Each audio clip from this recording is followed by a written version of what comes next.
The House will please come to order. We have to wait to be done with the commercials on TV and then we get to come back live. So, thank you. Representatives joining us this afternoon is the University of Wyoming's 33rd head coach, Jay Sewell. He has served as Salvel. All right, Salvel. Sorry about that, Coach. He has served as the defensive coordinator for the past 4 seasons and has led one of the top defenses in the Mountain West Conference during that time. Prior to joining the Wyoming staff in 2020, Jay was the defensive coordinator at Wake Forest, and before that at the University of Minnesota. He has also coached at Notre Dame and Northern Iowa. He has learned under some of the legends of the gridiron in Lou Holtz, Roy Kidd, Jerry Kill, and Craig Boyle. Jay has 2 daughters, Mackenzie and Miranda. Please help me welcome Coach Jay Sewell to the house.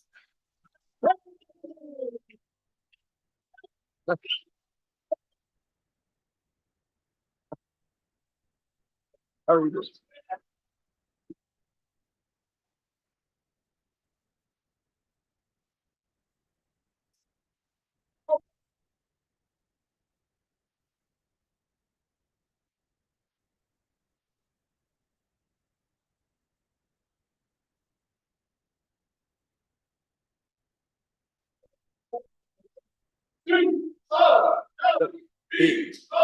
Y-S. Cowboys, Cowboys, Cowboys. Wow, that's the best I've ever had before. So I won't say anything. I'm just going to walk out now on that. So it's such an honor to represent Cowboy football here in front of all of you today, and it's I'm blessed to be the head football coach at the University of Wyoming. Yesterday I got this tie as a gift, red, white, and blue with a bison on it, and I thought this was too perfect to not wear today. And I put it on an Instagram story. I was just kind of messing around yesterday, and Logan Wilson sends me a message. Plays for the Cincinnati Bengals, played at Natrona County High School, from Casper, Wyoming. Sends me a message, Coach, that's a sweet tie. And so yeah, the loyalty to the state of Wyoming runs deep, and we're very, very excited about that. I have a love for the University of Wyoming on a different level as well. I have a daughter that goes to school there. It's a freshman right now. And so I'm paying tuition at the University of Wyoming. So I have a different outlook that way too. And I worked for Craig Bohl for 4 years. And I know Coach Bohl has been over here and spoke in front of everyone. And love my time working for Coach Bohl. He was a great mentor to me. He's to this day a great friend of mine. I told him that I was going to have the opportunity to come over here and speak to all of you. And for people who know Coach Bohl well, you could picture this coming out of him really well. He says, son, that's not amateur hour when you go over there. So I'm going to do my best to hold that true. This is an exciting time for Cowboy football. We were a 9-win team for the first time in 27 years last season.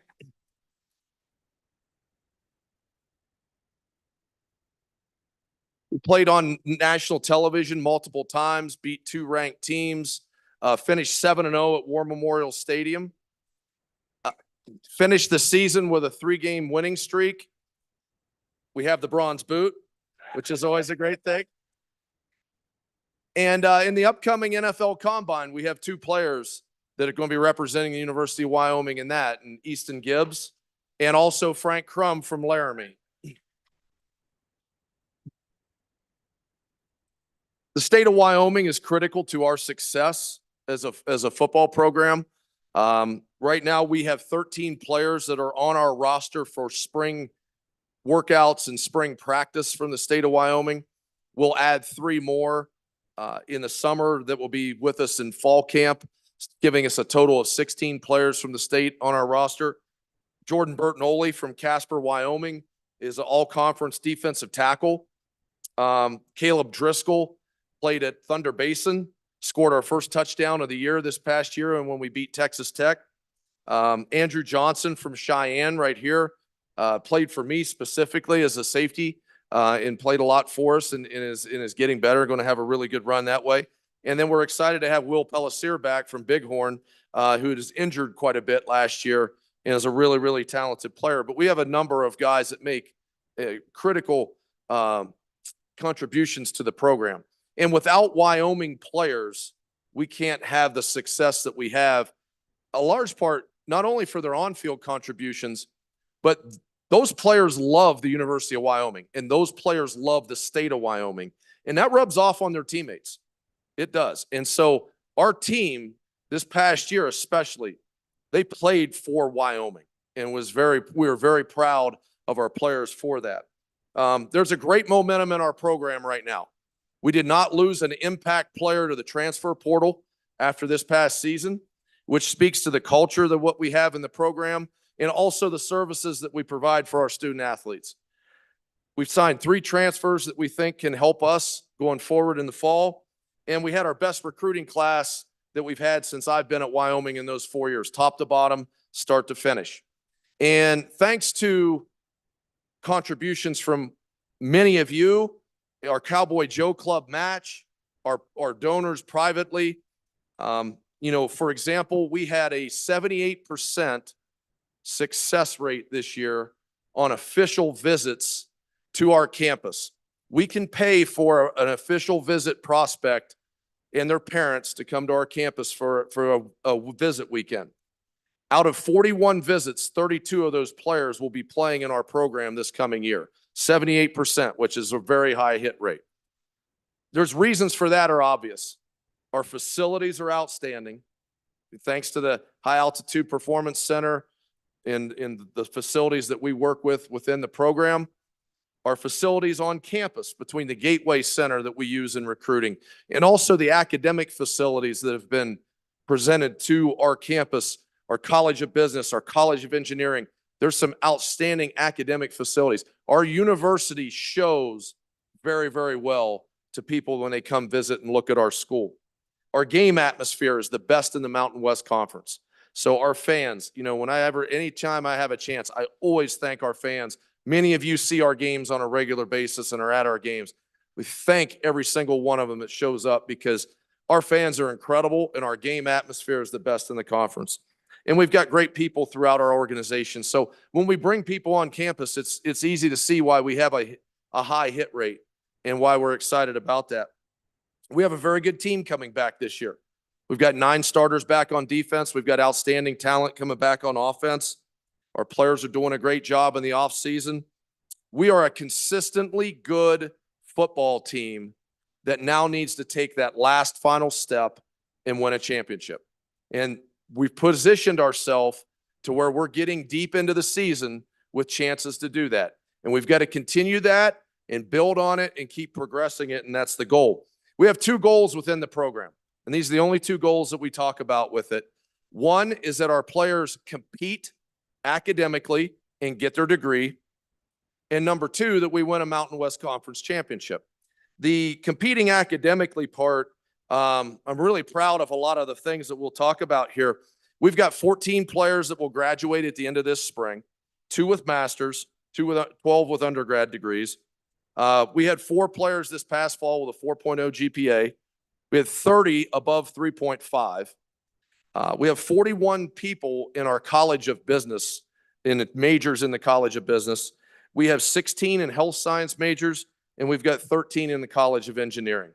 And we also, and this helped us in a situation with a transfer player this year, we have 9 players in the Masters in the MBA program there at UW. And so the academic programs have helped us, and our players are doing very, very well. It's a big goal of mine that we do even better. Okay, so I hope the next time that I address anyone here that we've upped those numbers on even more on all of those areas. As far as winning a Mountain West Conference championship, that's something that once you come in our building, though, you're never going to hear. Okay, I don't talk about it. We put that word away. We put the championship word away. We don't focus on results to get results. We're going to focus on the habits, behaviors, and attitudes that produce the results. So all we talk about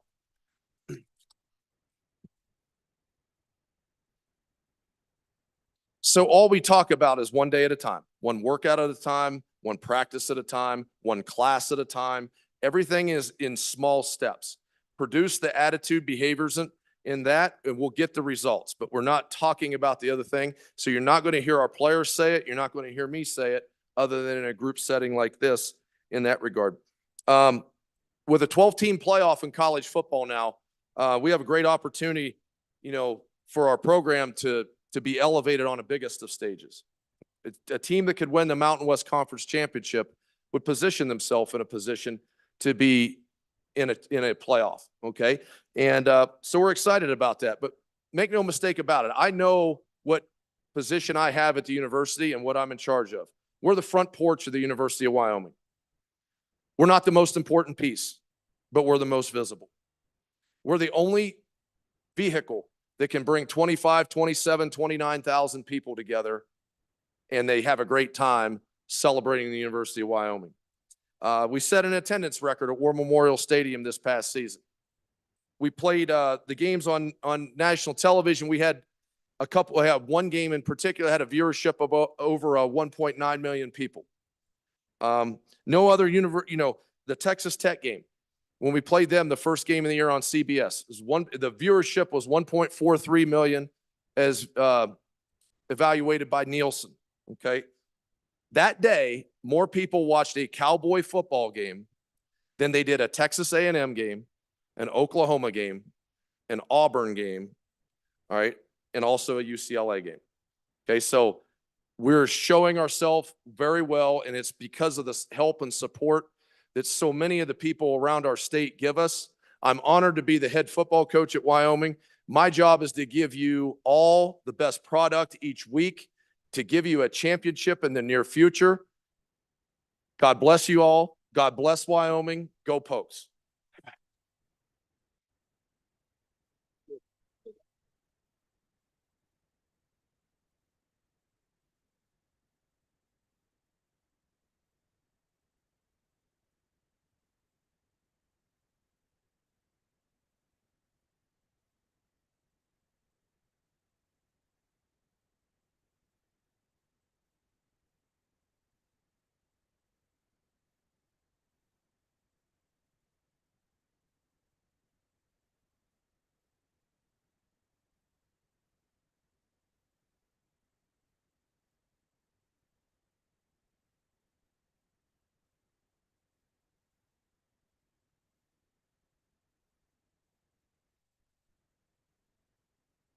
Coach Sawvell, thank you for your commitment to Wyoming. We wish you all the best. So, Mr. Speaker, yes, Privileges. Representative Wiley. yeah, I want to recognize a group of people here that not only help us put away what's left after our pay periods, but they help us invest into our future with auto loans and home loans, and probably have sent more than one young person to the University of Wyoming. If everybody would give it up, we have representation from all the credit unions across the state. Thank you.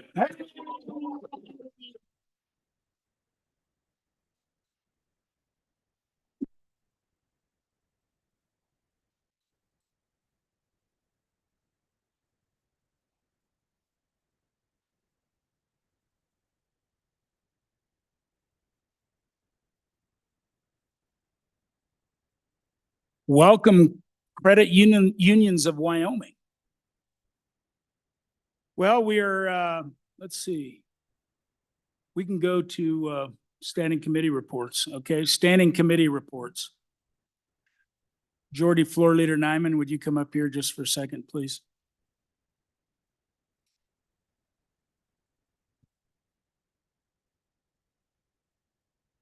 Mr. Speaker, your committee number 8, Transportation, Highways, Military Affairs, to whom is referred House Bill 8, Commercial Driver's License, Hazardous Materials Endorsement.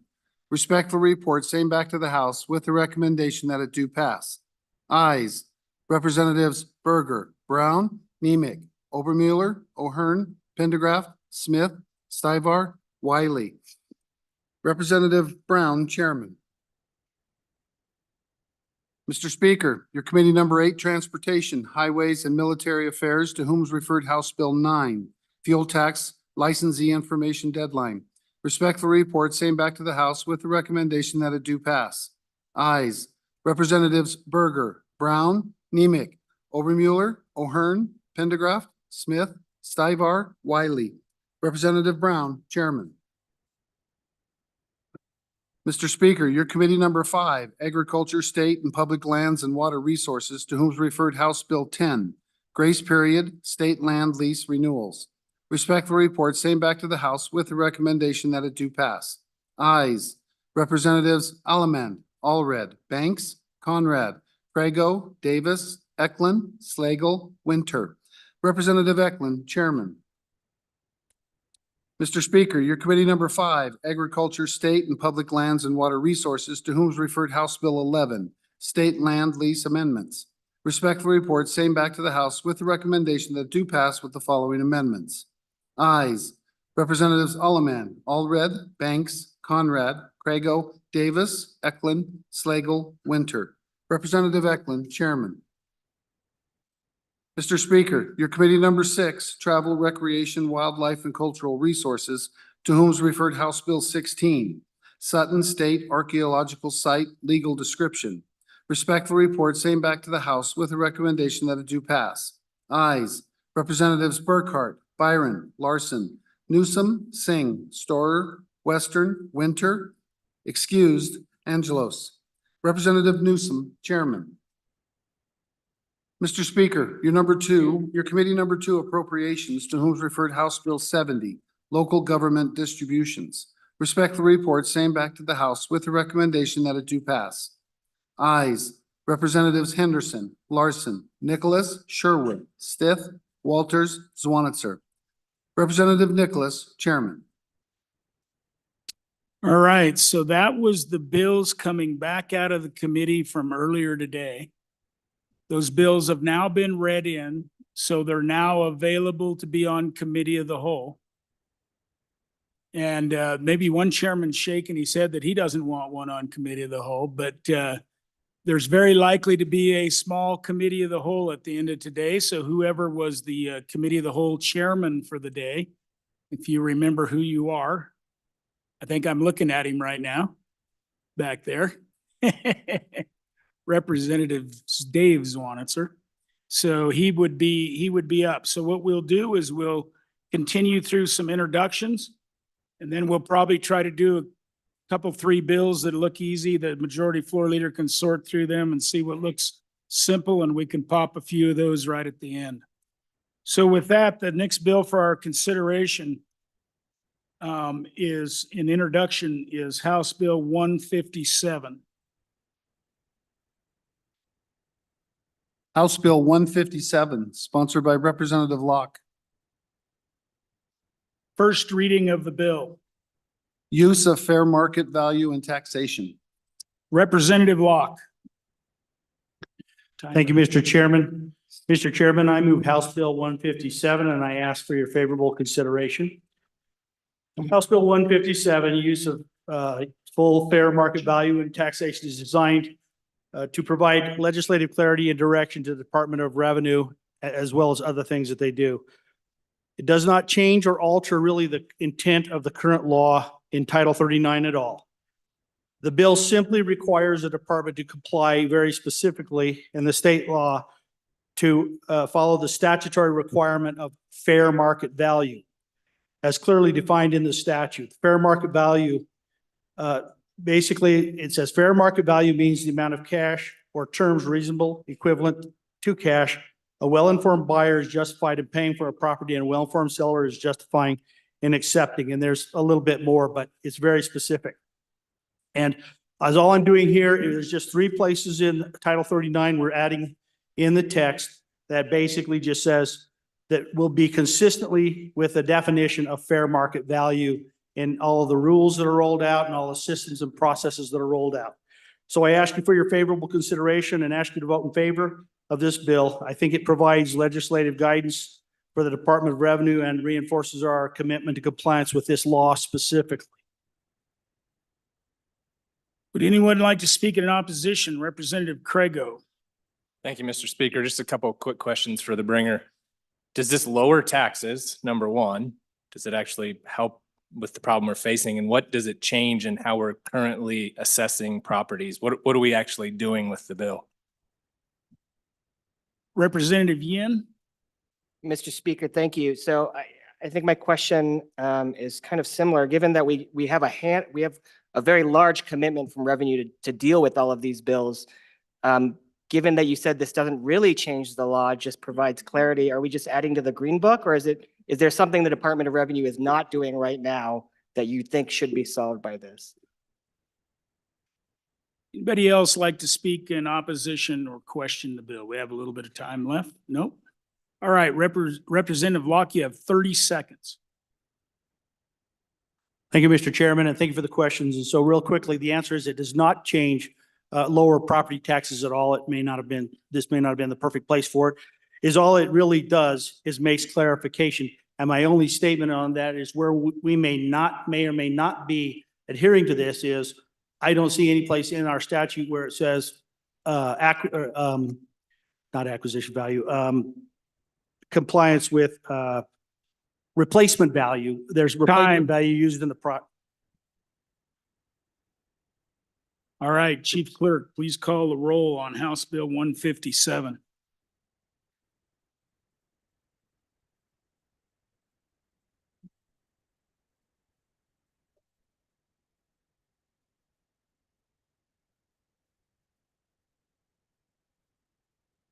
Alaman.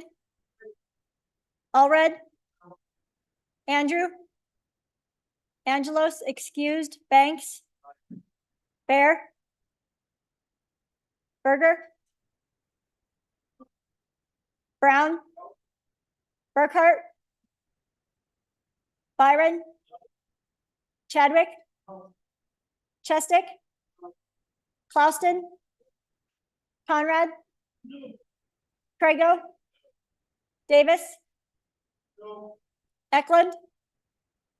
Haroldson. Harshman. Heiner. Henderson. Hornock. Jennings. Knapp. Larson Lloyd. Larson JT. Lawley. Locke. Nyman. Newsom. Nicholas. Nemec. Northrop. Oakley.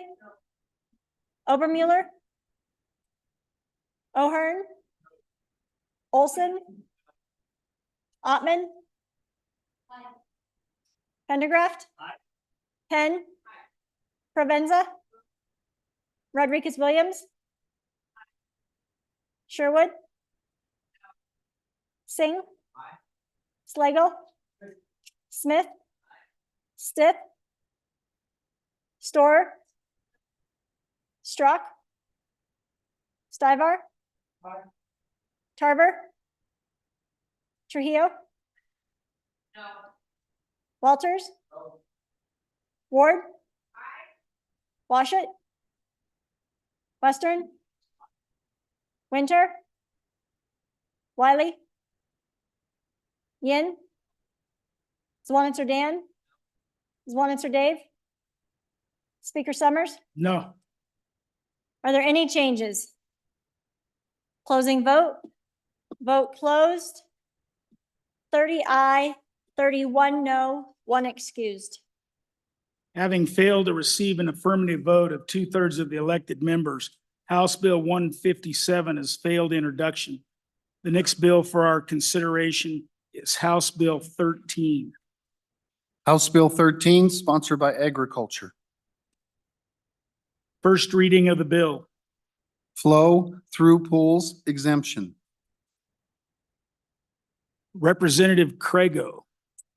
Thank you, Mr. Speaker. I bring to you House Bill 13 and ask for a favorable introductory Please vote. move that. Sorry.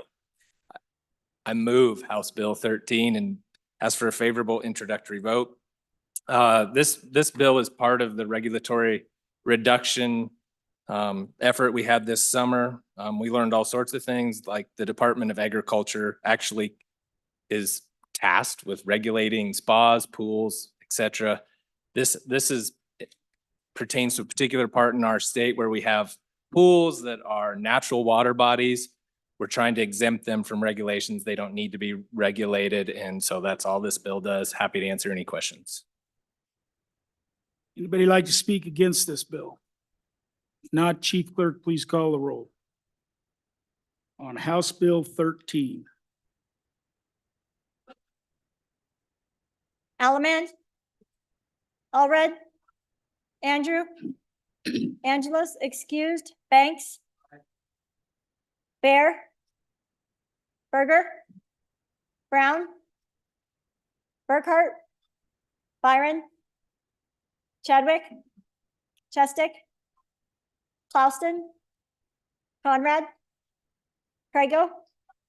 Davis. Eklund. Haroldson. Harshman. Heiner. Henderson. Hornock. Jennings. Knapp. Larson Lloyd. Larson JT. Lawley. Locke. Nyman. Newsom. Nicholas. Nemec. Northrop. Oakley. Obermuller. O'Hearn. Olson. Ottman. Pendergraft. Penn. Provenza. Rodriguez Williams. Sherwood. Singh. Slagle. Smith. Excuse me, repeat. Stiff. Storer. Strock. Stivar. Tarver. Trujillo. Walters. Ward. Washit. Western. Winter. Wiley. Yin.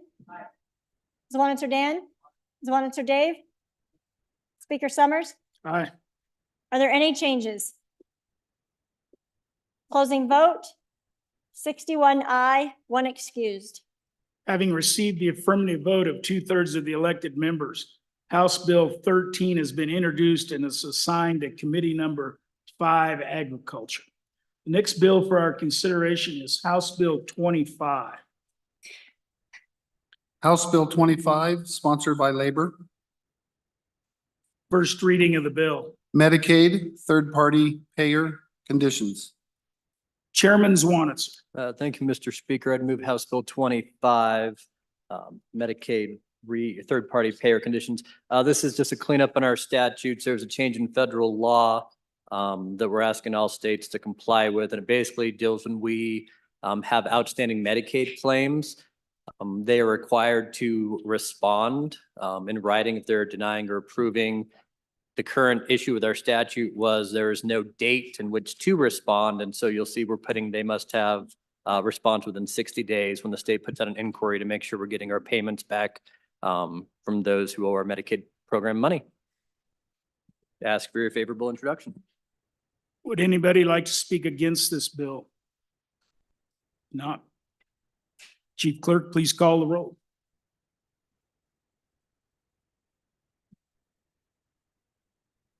Allemand. Allred. Andrew. Angelos, excused. Banks. Bear. Berger. Brown. Burkhart. Byron. Chadwick. Chestick. Clausen. Conrad. Crago. Davis. Eklund. Haroldson. Harshman. Heiner. Henderson. Hornock. Jennings. Knapp. Larson Lloyd. Larson JT. Lawley. Locke. Nyman. Newsom. Nicholas. Nemec, Northrop, Oakley, Obermueller, O'Hearn, Olson, Ottman, Pendergraft, Penn, Provenza, Rodriguez Williams, Sherwood, Singh, Slagle, Smith, Stiff, Storer, Strock, Stivar, Tarver, Trujillo, Walters, Ward, Washut, Western, Winter, Wiley, Yin, Zwaniter Dan, Zwaniter Dave, Speaker Summers. Are there any changes? Closing vote. Vote closed. 58 aye, 3 no, 1 excused. Having received the affirmative vote of 2/3 of the elected members, House Bill 25 has been introduced and is assigned to Committee Number 10, Labor. Representative Western, privilege, Mr. Speaker, privilege of the floor. please. Thank you. Members, so you want to ask for a moment of silence. There was an incident today in Sheridan where a law enforcement officer was seriously injured in the line of duty. It's still a developing situation, but I asked for just a few brief moments of silence so we can think about our first responders and how important they are to our communities.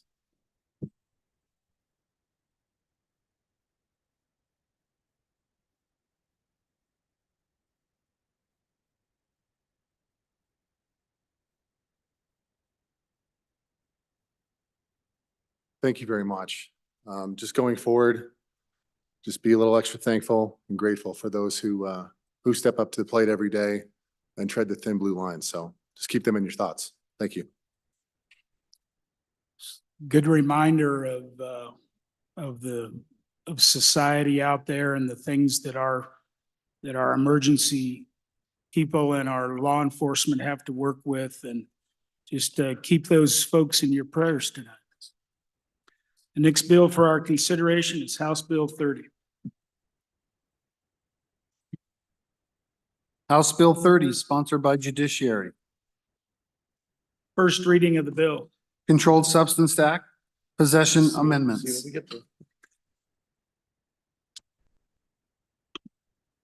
Chairman Washut. Thank you, Mr. Speaker. I move for introduction, House Bill 30. Request your favorable consideration. Members, this is one of those bills where an interim full of work is hard to summarize in 2 minutes. This bill deals with our Controlled Substances Act. Your committee number 1 spent a tremendous amount of time trying to get the wording right as we try to revise this statute. The main issue is the character of the substance that's being prohibited.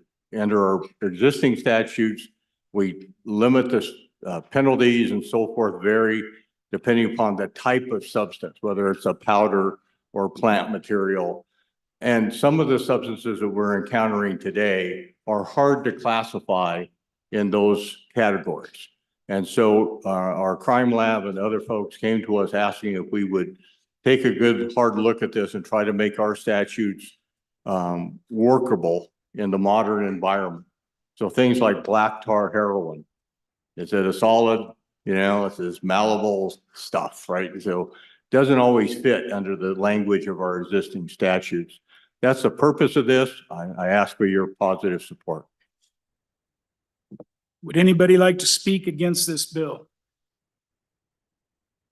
Chief Clerk, please call the roll on House Bill 30. Allemand, Allred, Andrew, Angelos, excused, Banks, Bear, Berger, Brown, Burkhart, Byron, Chadwick, Chestick, Klauston, Conrad, Prego, Davis, Davis. Eklund, Haroldson, Harshman, Heiner, Henderson, Hornock, Jennings, Knapp, Larson Lloyd, Larson JT, Lawley, Locke, Nyman, Newsom, Nicholas, Nemec, Northrup, Oakley, Obermueller, O'Hearn, Olson, Ottman, Pendergraft, Penn, Provenza, Rodriguez Williams, Sherwood, Singh, Slagle, Smith, Stith, Store, Strock, Stivar, Tarver, Trujillo, Walters, Ward, Washut, Western, Winter, Wiley, Yin, Zwanitzer Dan, Zwanitzer Dave, Speaker Summers. Aye. Are there any changes? Olson? Aye. To no? Further changes? Yin?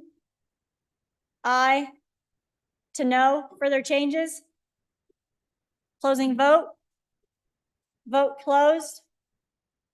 55 aye, 6 no, 1 excused.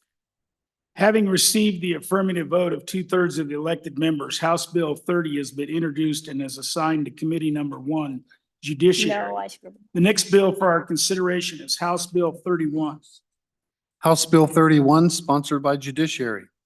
First reading of the bill. Peace officers, records and reporting. Representative Provenza.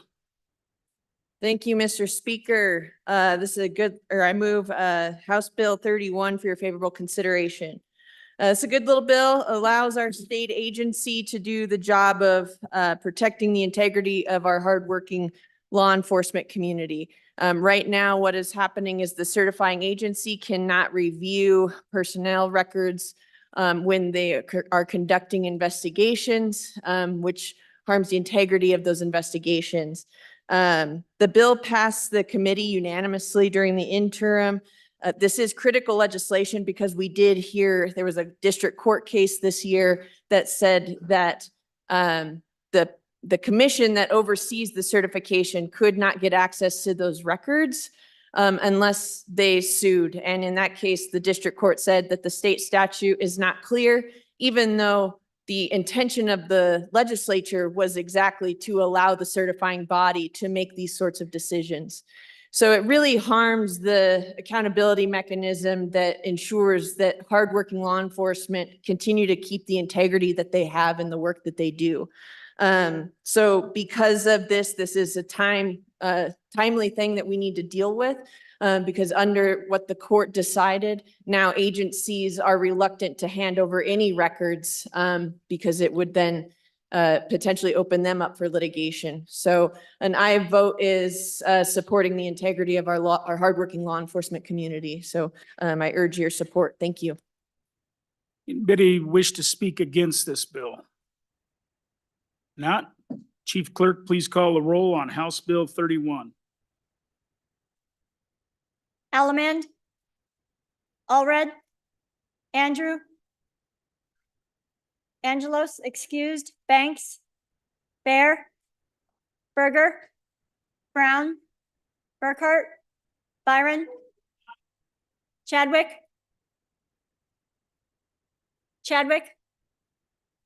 Excused.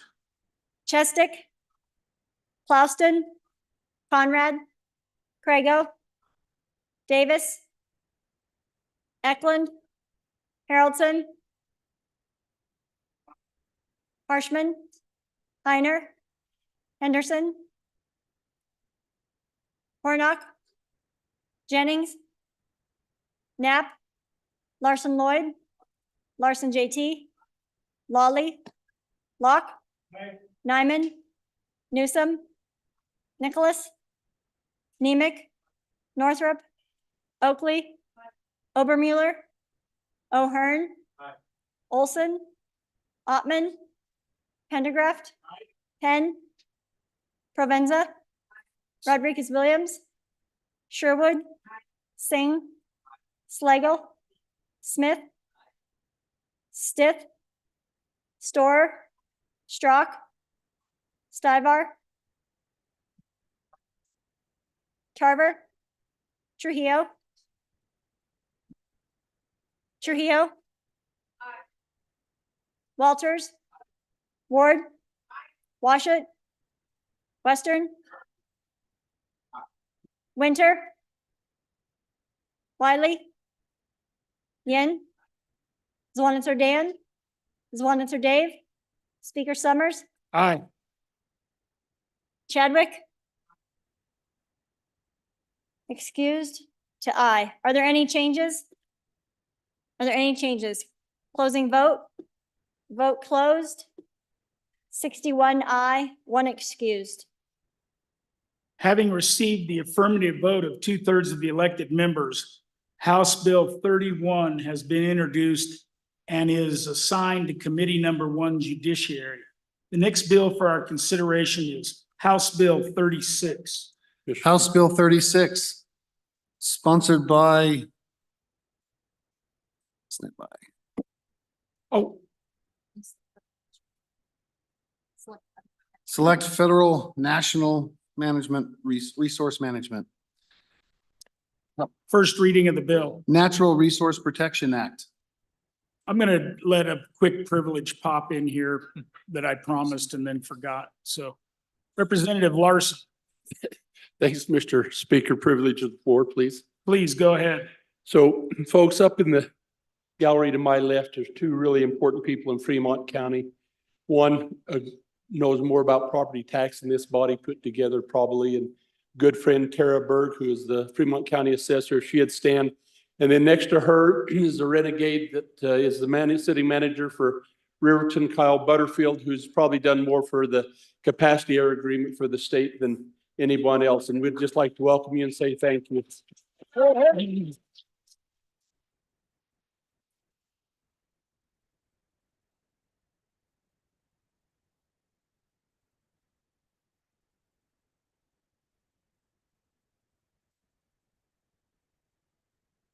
Fremont County, welcome to the House.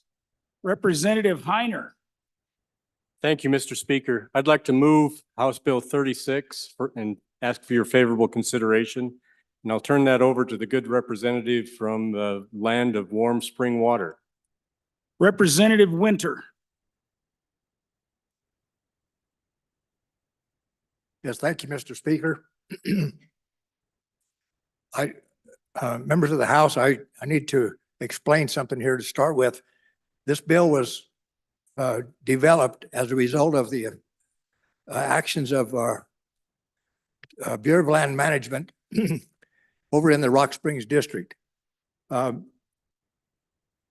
It was developed because of for protection of constitutional rights, providing a declaration of authority and policy prohibiting the enforcement of federal rules or regulations regarding federal land management as specified, providing an exemption and providing for an effective date. Now, I don't guess we needed to go through that, but I got mixed up here. The federal government, or these Natural Resource Protection Act was enacted by the authority of the 10th Amendment to the United States Constitution and Wyoming's agreement with the United States that the state adopted when it joined the Union. Now this, the federal government, this bill states that the federal government shall comply with federal law when administering federal lands. And that is not being done in the Rock Springs District. The resource management plan over there is going against everything that the BLM stands for. And that is primarily restricting significant amounts of federal lands from public use, which is contrary to managing federal land under principles of multiple use and sustained yield. So this bill aids our governor in protecting the state of Wyoming.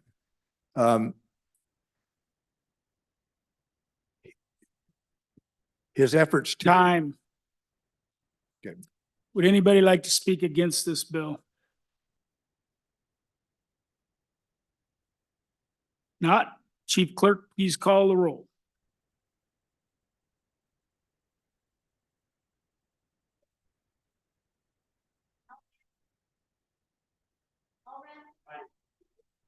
Andrew? Angelos, excused. Banks? Bear? Berger? Brown? Burkhart? Byron? Chadwick? Chestick? Klauston? Conrad? Prego? Davis? Eklund? Haroldson? Harshman? Heiner? Henderson? Hornock? Jennings? Knapp? Larson Lloyd? Larson JT? Lawley? Locke? Nyman? Newsom? Nicholas? Nemec? Northrop? Oakley? Obermuller? O'Hearn? Olson? Ottman? Pendergraft? Penn? Provenza? Rodriguez Williams? Sherwood? Singh? Slagle? Smith? Stitt? Storer? Strock? Stivar? Tarver? Trujillo? Walters? Ward? Washut? Western? Winter? Wiley? Yin? Zwanitzer Dan? Zwanitzer Dave? Speaker Summers? Aye. Are there any changes? Closing vote? Vote closed. 56 aye, 5 no, 1 excused. Having received the affirmative vote of 2/3 of the elected members, House Bill 36 has been introduced and is assigned to Committee Number 1, Judiciary. The next bill for our consideration is House Bill 42. House Bill 42, sponsored by corporations. First reading of the bill. Prohibition on private funds for conducting elections. Chairman Olson. Thank you, Mr. Speaker. I move House Bill 42 and ask for your favorable consideration and in introducing this bill. In 2020, there was a nationwide issue with elections across the country nationwide, with private funds being injected into the administration of elections. Generally, as you know, elections are funded by state and local governments' budgets. However, in 2020, for example, grants from private donors ranged from $5,000 to upwards of $19 million in some elections. So it goes without saying that private funds in elections could result in a donor having an undue influence over elections. Banning private funding of elections ensures that our election remain free, fair, and trusted. 27 states actually prohibit, limit, or regulate the use of private or philanthropic funding to run elections. That's what this bill does, is it addresses that issue. If you look at page 1 of the bill, it says no government official or election official in Wyoming shall, carrying over to page 2, solicit, take, or otherwise accept from any person any contribution, donation, or anything of value for purpose of conducting an election, period. That's what the bill does. It does make clear that nothing in this bill shall be construed to prohibit the acceptance of federal funds, which are used to help administer elections. Thank you, Mr. Speaker. Would anybody like to speak against this bill? Chief Clerk, please call the roll on House Bill 42. Ellement? Allred? Andrew? Angelos, excused. Banks? Bear? Berger? Brown? Burkhart? Byron? Chadwick? Chestick? Klauston? Conrad? Prego? Davis? Eklund, Haroldson, Harshman, Heiner, Excused. Oh, there he is. Heiner, Henderson, Hornock, Jennings, Knapp, Larson Lloyd, Larson JT, Lawley, Locke, Nyman, Newsom, Nicholas, Nemec, Northrop, Oakley, Obermuller, O'Hearn, Olson, Ottman, Pendergraft, Penn, Provenza, Rodriguez Williams, Sherwood, Singh, Slagle, Smith, Stith, Storer, Strock, Stivar, Tarver, Trujillo, Walters, Ward, Washit, Western, Winter, Wiley, Yin, Zwanzer Dan, Zwanzer Dave, Speaker Summers. Aye. Are there any changes? Closing vote. Vote closed. 61 aye, 1 excused. Having received the affirmative vote of 2/3 of the elected members, House Bill 42 has been introduced and is assigned to Committee Number 7, Corporations. The next bill for our consideration is House Bill 43. House Bill 43, sponsored by State Federal Natural Resource Management. First reading of the bill. State Forestry, Good Neighbors, positions. Chairman Heiner on this case. Thank you, Mr. Speaker. I'd like to move House Bill 43 and ask for your favorable consideration. And I turn over the explanation to our good helicopter pilot from Wyoming. Representative Tarver. Mr. Speaker, thank you. Basically, this is a short and sweet bill. It is for our State Forestry Division. They would like to get 4 full-time and 6 part-time positions filled. It will be paid for by the federal government.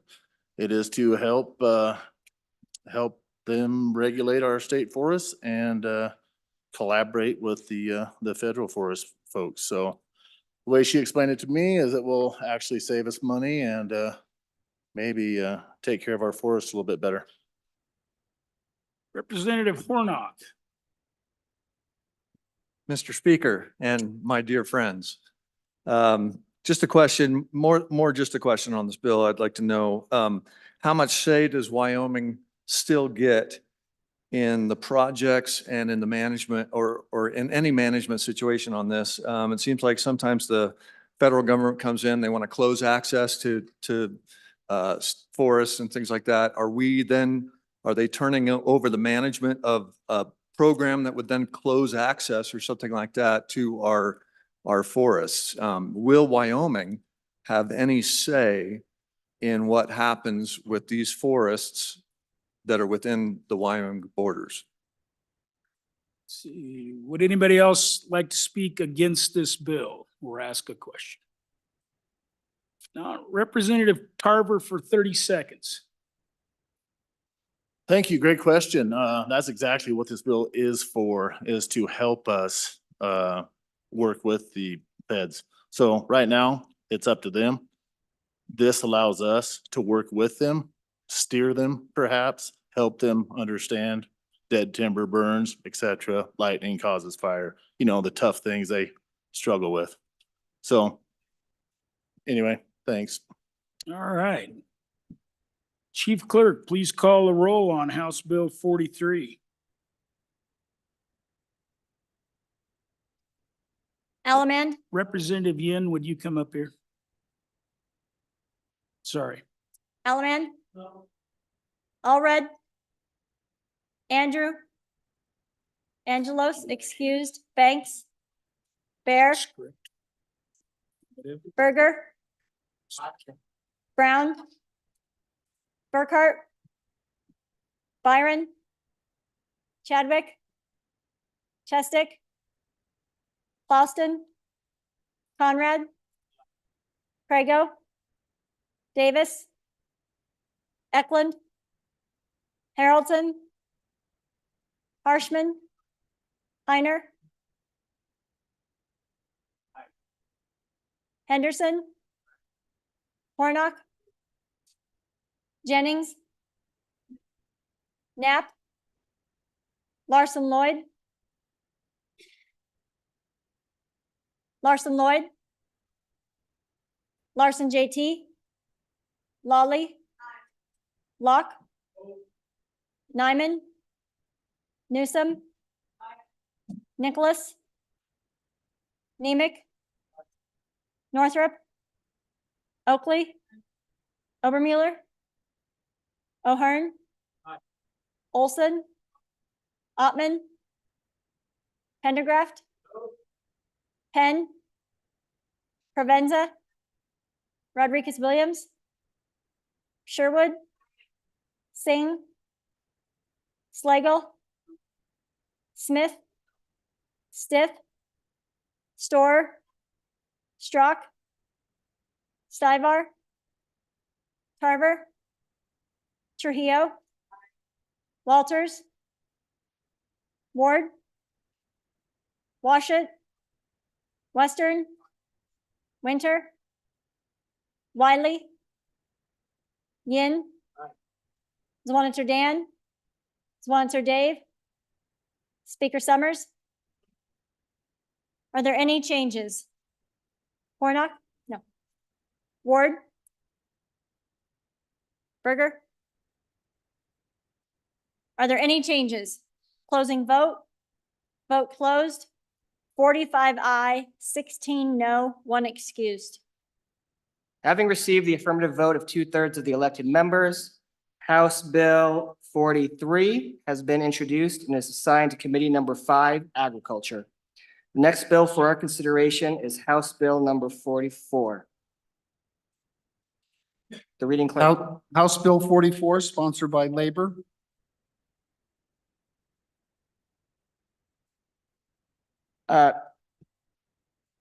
Mr. Chairman, Zwaniter.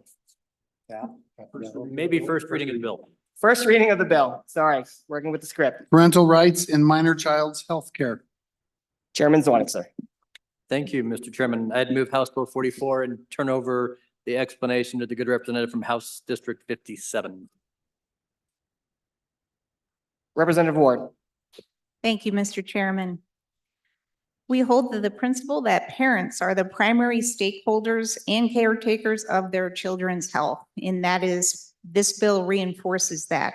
It repeals a provision authorizing specified minors to consent to tobacco cessation treatment without the knowledge or consent of their parents. And it repeals a provision authorizing vaccination or medical treatment of minor children without parental consent during a public health emergency, thus giving rights back to parents. So I ask for your favorable vote.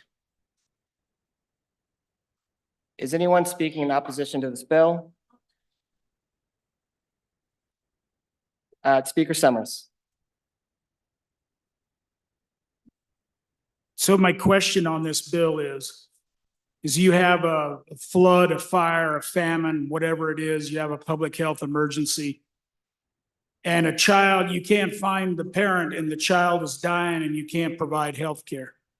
Is that what this bill does? It's my question. Is anyone else speaking in opposition to this bill? You have 1 minute. Nope. Anyone else speaking in opposition to this bill? Okay, back to Representative Ward. Thank you, Mr. Chairman. That is not my understanding of this bill. I may be incorrect, but I don't think so. It's merely repealing those two provisions. And I just want to add the one about tobacco cessation was brought to me by a constituent who could no longer access their 12-year-old's healthcare records. The Chief Clerk will call the roll. Allemand,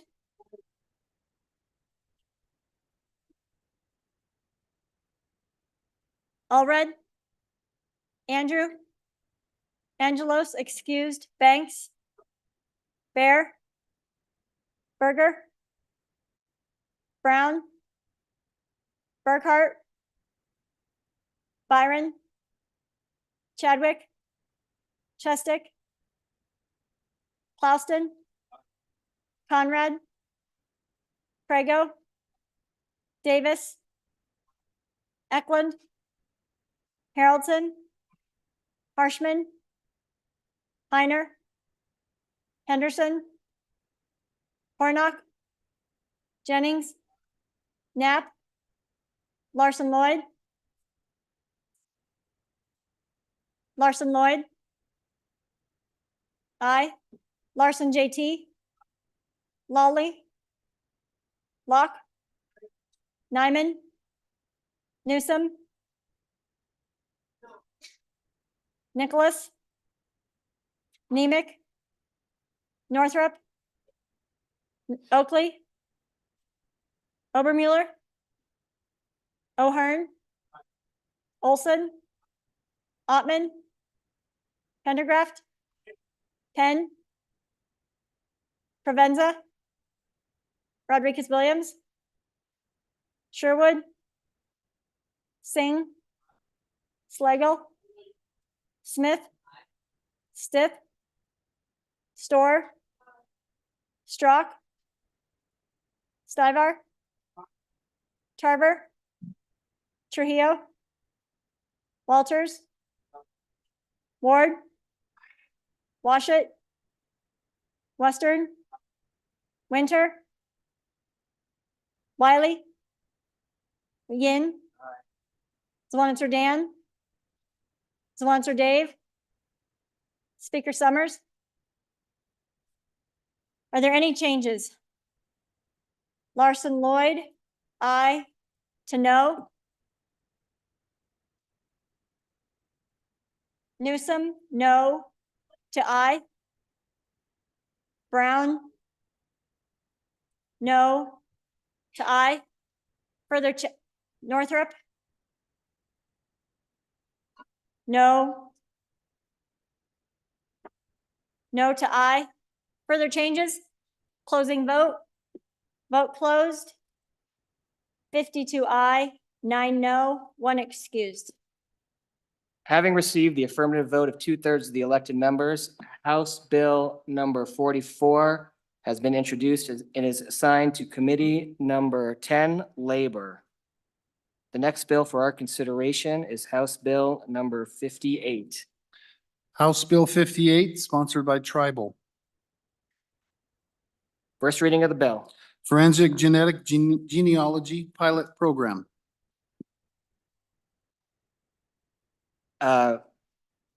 Representative Oakley, Vice Chair Oakley.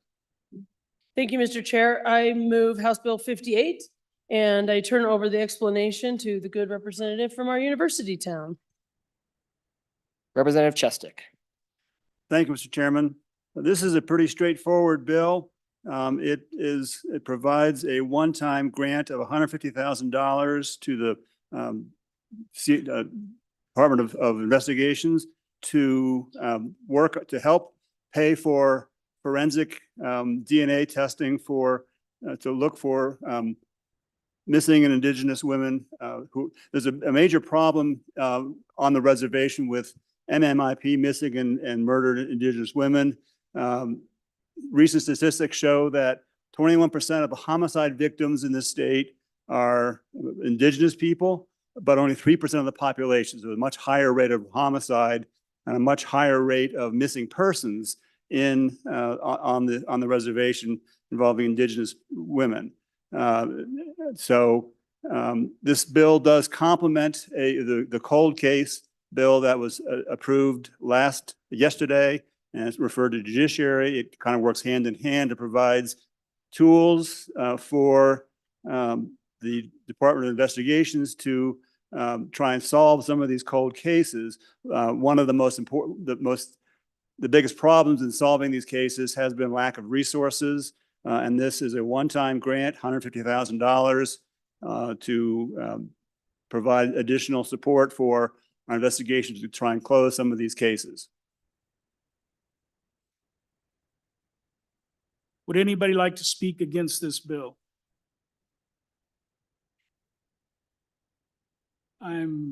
Might have seen somebody come around the corner. Representative Ottman. Thank you, Mr. Speaker. More of a question than speaking against it. I know one of the concerns on the reservation, since that is a large portion of what this would affect, is the cooperation between the law enforcement agencies. Has that been talked about, and how can that be overcome if, and maybe you've decided all those things or talked about all those things, but I know that's really been a problem, is getting that information. So if the information is going to be withheld and uncooperation because of different reasons, how is this going to benefit? Thank you. Would anybody else like to speak in the opposition to this bill? Not Representative Chestic, you have 30 seconds. Thank you, Mr. Speaker. We did discuss the reasons for the potential lack of cooperation, but this really does not require anything that doesn't already exist. It provides additional resources to do it where cooperation exists. This provides resources to actually do the work that needs to be done. And hopefully, the indigenous community was in favor of this, as I recall from our committee meetings. So thank you. Chief Clerk, please call the roll on House Bill 58. Elleman? Allred? Andrew? Angelos, excused. Banks? Bear? Berger? Brown?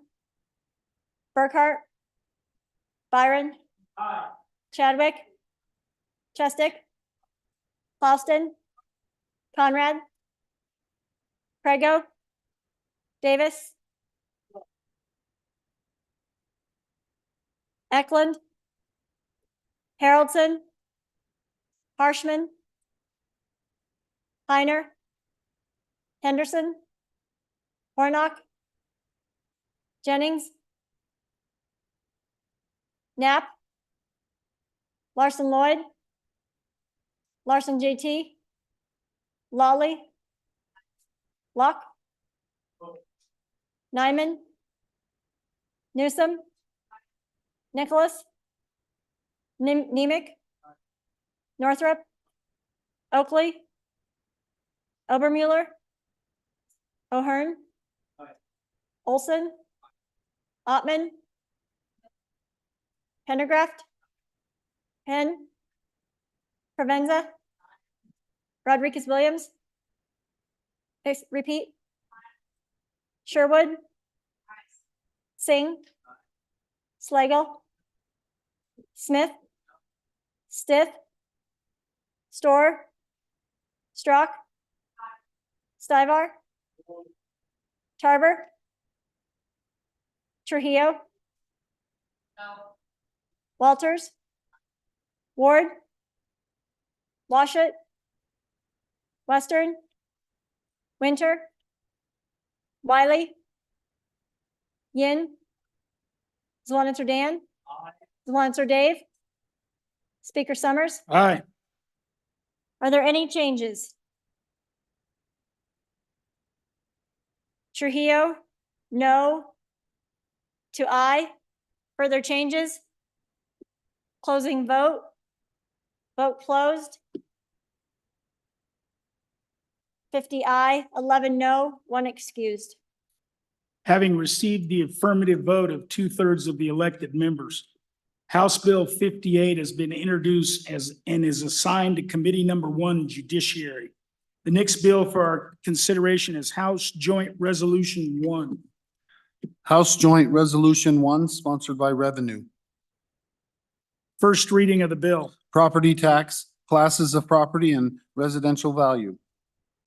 Chairman Harshman.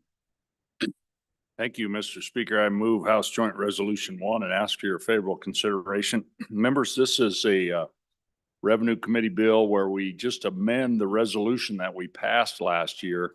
The resolution we passed last year, you'll recall, pulled residential property out of the all other class. So it created its own class because currently we have, minerals, industrial, and all other. So this would create this fourth class residential. Okay, but then in order to pass bills like we just have, like House Bill 18, yesterday was a cap bill. And also, we just passed 103, which would lower that 9.5% valuation down to 837, like a 13% reduction in the assessment rate. We have to change the Constitution again. So it amends that. And on page 3 of the bill, it just talks about residential real property, which may be valued at less than full value for purposes of taxation as prescribed by the legislature through laws establishing. But if we don't put that in there, the Constitution says all taxable property shall be valued at its full value. So that's why we say except residential real property, which may be valued at less than full value. So that's how you can put a cap into law. How you can lower just the residential assessment from the 9.5. So stand for any questions or probably getting close. Thank you, Mr. Speaker. Representative Pendergraph in the opposition. Thank you, Mr. Chairman. I believe that the framers of Wyoming's Constitution were very wise in limiting the number of classes to prevent this body and others from, I might say, monkeying with the tax code. And the more classes that we add to this, the more it gives us opportunity to be a little less transparent. Anybody else in the opposition? 30-second rebuttal. I saw the chairman go away, so Chief Clerk, please call the roll.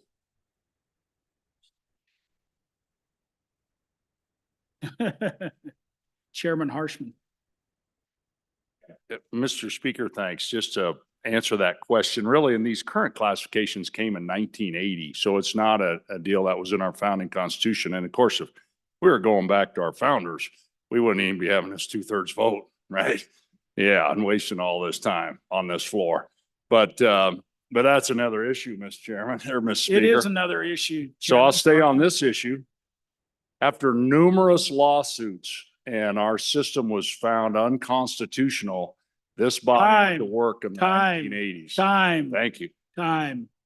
Chief Clerk, please call the roll. Elleman, Allred, Andrew, Angelos excused, Banks, Bear, Berger, Brown, Burkhart, Byron, Chadwick, Chestick, Klauston, Conrad, Craigo, Davis, Eklund, Harrelson, Harshman, Heiner, Henderson, Hornock, Jennings, Knapp, Larson Lloyd, Larson JT, Lawley, Locke,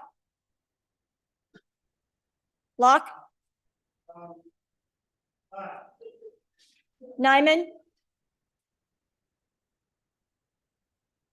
Newsom, Nicholas, Nemec, Northrop, Oakley, Obermueller, O'Hearn, Olson, Ottman, Pendergraft, Penn,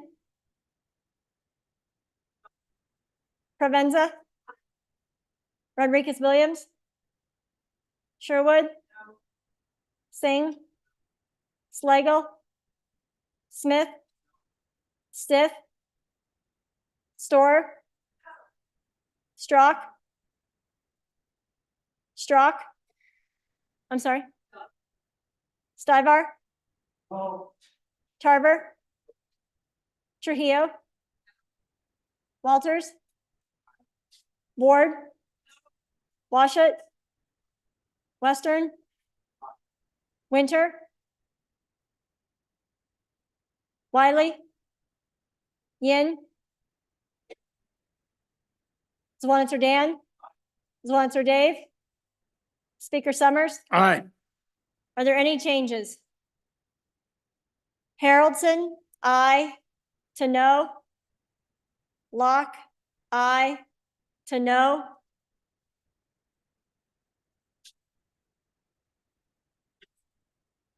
Provenza? Aye. To no? Further changes? Closing vote? Vote closed. 34 aye, 27 no, 1 excused. Having failed to receive an affirmative vote of 2/3 of the elected members, House Joint Resolution 1 has failed introduction. The next bill for our consideration is House Joint Resolution 2. House Joint Resolution 2, sponsored by corporations. First reading of the bill. Political expenditures. Chairman Olson.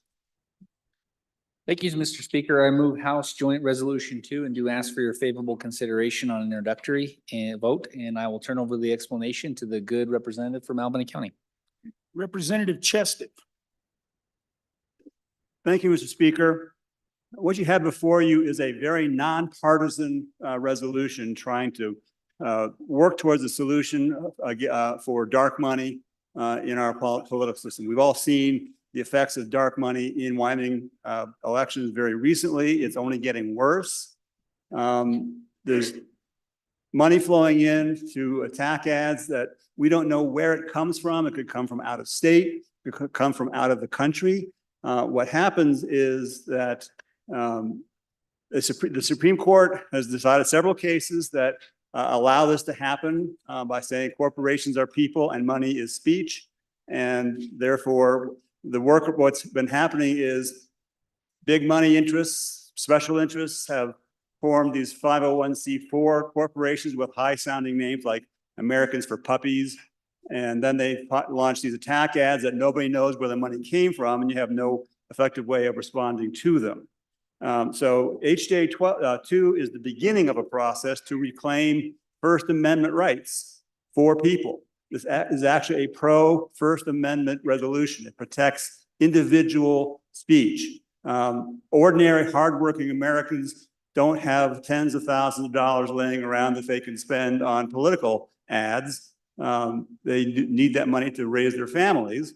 But these large corporations, these large donors can hide behind corporations and spend money and drown out the voices of American citizens. So we're trying to level the playing field so that the voices of Americans, normal, everyday, hardworking Americans, can be heard over the din of these dark money attack ads. This is the beginning of a process. The bill calls for Congress to propose an amendment that, thank you. Representative Conrad in opposition. Mr. Speaker, just a question for the bringer of the bill. With the recent ruling by the Secretary of State as it relates to anonymous attack ads, how does this impact or not impact that respective ruling?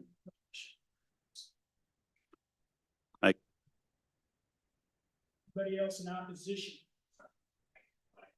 Oh. Thank you. Anybody else in opposition? Not. Representative Chested, you have 30 seconds. Thank you. The law currently is that those kinds of ads are legal. I think that's probably a correct ruling. And this is the beginning of a process to try and make them at least regulatable. If Congress proposes an amendment, then we have the opportunity as a state to either reject or affirm the amendment. And if that happens, then if the amendment is ratified by 38 states, then we would have the ability to pass reasonable regulations that would regulate those kinds of speeches and make those. Time. Thank you. Chief Clerk, please call the roll on House Joint Resolution 2. Allemande? No. Allred? Andrew? Angelos excused. Banks? Bear? Berger? Brown? Burkhart? Burkhart, repeat. Byron? Chadwick? Chestick? Clauston? Conrad? Prego? Davis? Eklund? Haroldson? Harshman? Heiner? Henderson?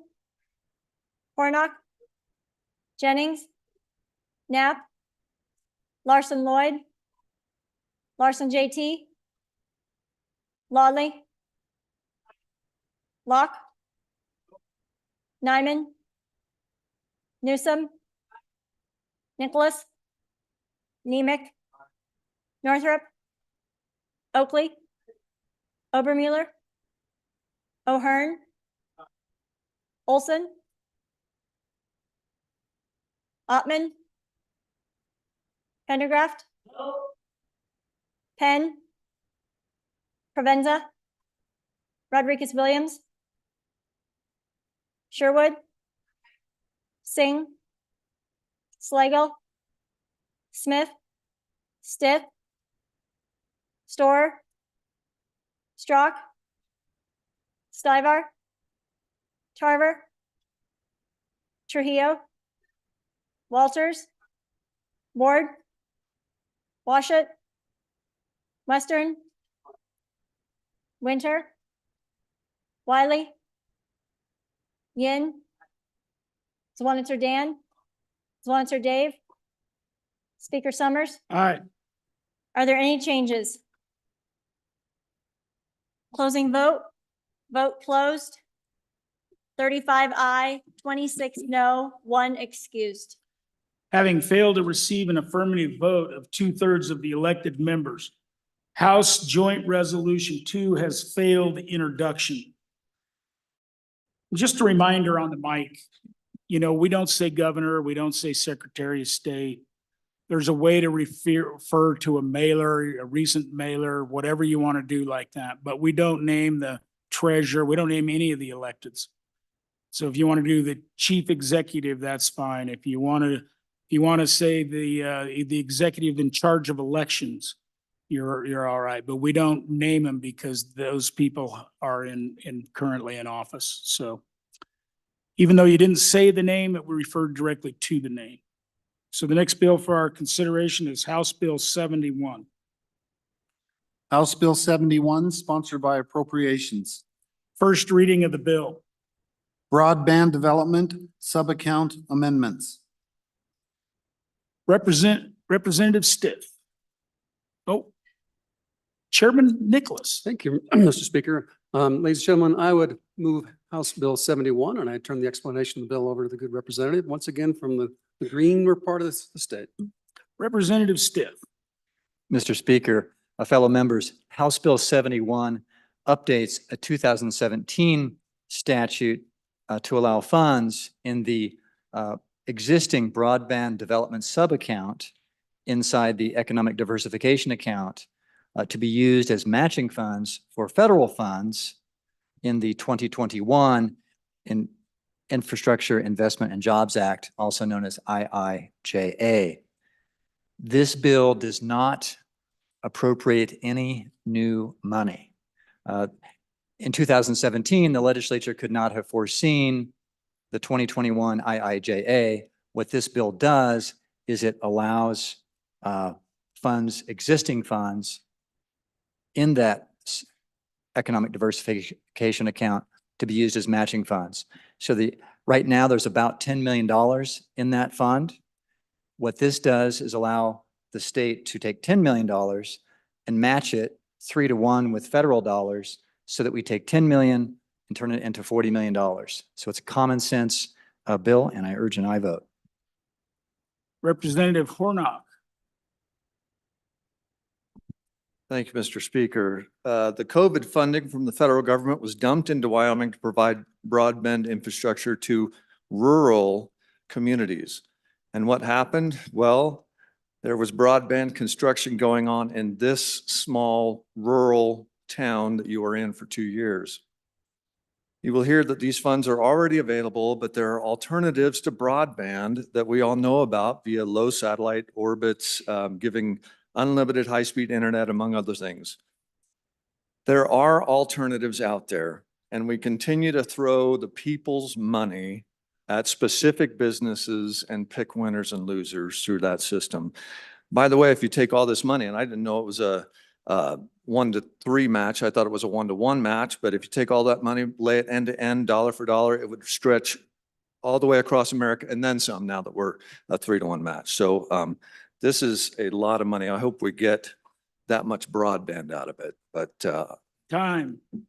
Representative Heiner. Thank you, Mr. Speaker. Just a question for the bringer of this bill. The subsidies that came from the federal government were intended to be matched, I assumed, by private industry. But if now the state pays that match, what skin in the game does the private industry have for this infrastructure? Are they getting everything essentially for free for their business? Or I'm not quite understanding this. That, I don't think we have enough time to go to anybody else. So Representative Stiff for your 30 seconds. Mr. Speaker, thank you. The Wyoming Business Council has the authority under its rules to make performance requirements for the broadband companies and also to establish other conditions for the funds.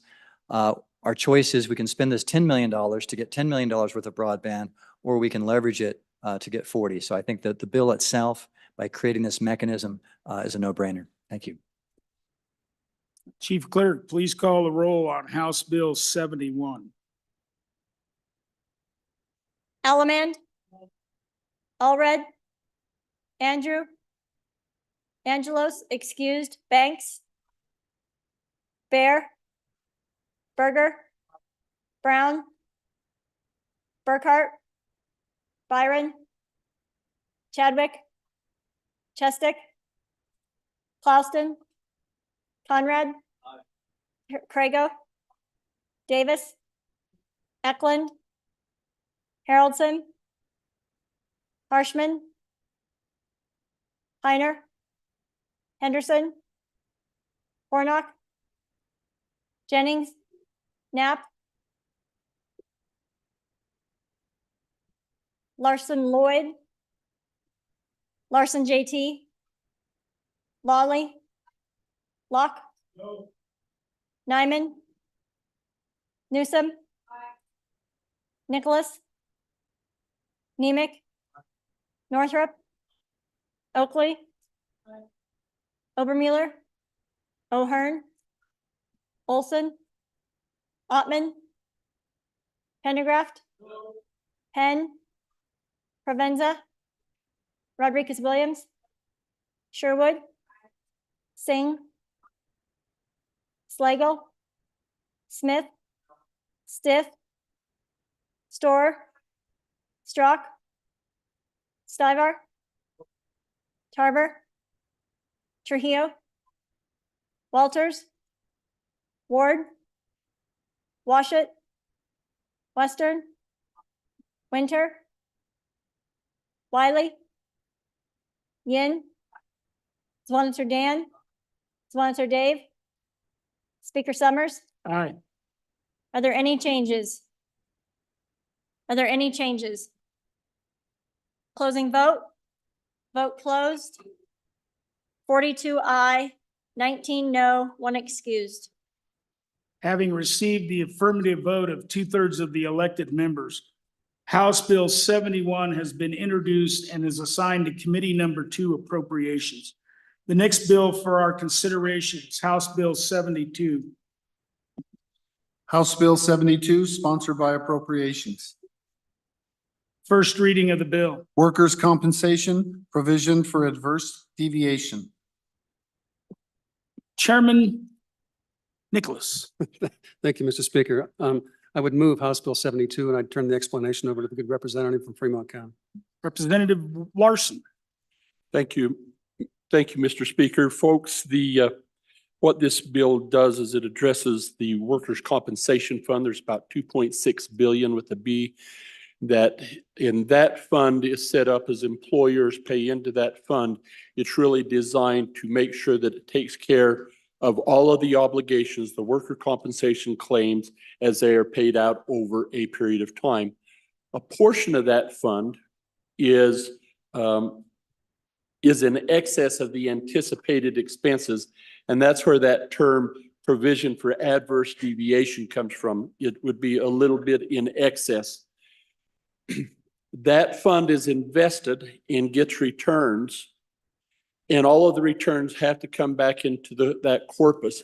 But that portion, which is for adverse deviation, if you pulled that out and you were able to take the investment earnings on that portion, then you could come back in and discount the employer's EMR rating each year. And this year, they were able to give about a 6.5% discount on the return from PFAD. With this allowing to be able to use their investments, they could have given 18% discount to employers. It's a pretty significant deal.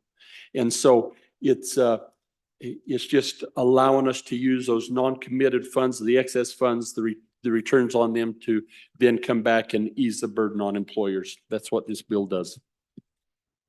Representative Hornock in the opposition. Thank you, Mr. Speaker. Really a question. So in this, who does the actuarial calculations? Is it the fund manager? Is it the state? Is it the department? Who's in charge of those funds, and who's doing this accounting? Really, thanks.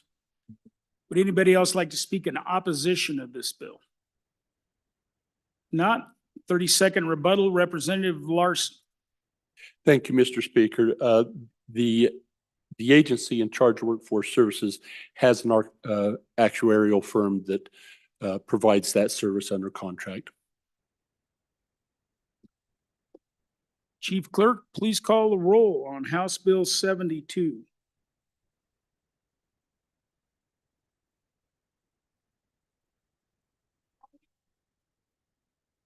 Allred? Andrew? Angelos, excused. Banks? Bear? Berger? Brown? Burkhart? Byron? Chadwick? Chestick? Clauston? Conrad? Crago? Davis? Eklund? Haroldson? Harshman? Heiner? Henderson? Hornock? Jennings? Knapp? Larson Lloyd? Larson JT? Lawley? Locke? Nyman? Newsom? Nicholas? Nemec? Northrop? Oakley? Obermueller? O'Hearn? Olson? Ottman? Pendergraft? Penn? Provenza? Rodriguez Williams? Sherwood? Singh? Slagle? Smith? Stiff? Storr? Strock? Stivar? Tarver? Trujillo? Walters? Ward? Washut? Western? Winter? Wiley? Yin? Zwaniter Dan? Zwaniter Dave? Speaker Summers? Aye. Are there any changes? Closing vote? Vote closed. 60 aye, 1 no, 1 excused. Having received the affirmative vote of 2/3 of the elected members, House Bill 72 has been introduced and is assigned to Committee Number 2, Appropriations. Representative Haroldson, no? Oh, he did? Okay. The next bill for our consideration is House Bill 73. House Bill 73, sponsored by Appropriations. First reading of the bill. Abandoned mine reclamation accounts. Chairman Nicholas. Thank you, Mr. Speaker. The prior representative did such a good job explaining that complicated bill that we're going to give him one more. I would move House Bill 73 and turn the explanation over to the good representative from Teton or Fremont County. Representative Larson. Thank you, Mr. Speaker. This is a little bit similar, different agency, Department of Environmental Quality. There will be 10 million a year for the next 15 years coming in to the abandoned mines land program from the IIJA for their traditional AML program. The IIJA will allow the DEQ to take up to 30% of that $10 million each year and set it aside in a separate account to be used for such things as anticipated subsidence, emergencies, and fires. So we could set up to $3 million a year for the next 15 years, but the department can't commingle that with any other account, and it can't be put into the general fund. Hence, we have to create an account to put that money in.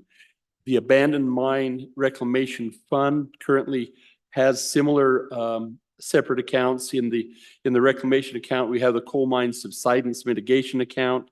And then years ago, when AML wasn't paying their bill to us, and Senator Enzi was able to get that prior balance put in place, we created an abandoned mine fund balancing act that we put those in that had to be kept separate. But that's what we're doing with this. That's the effort in here, is to create an account in that agency for it to set aside those funds.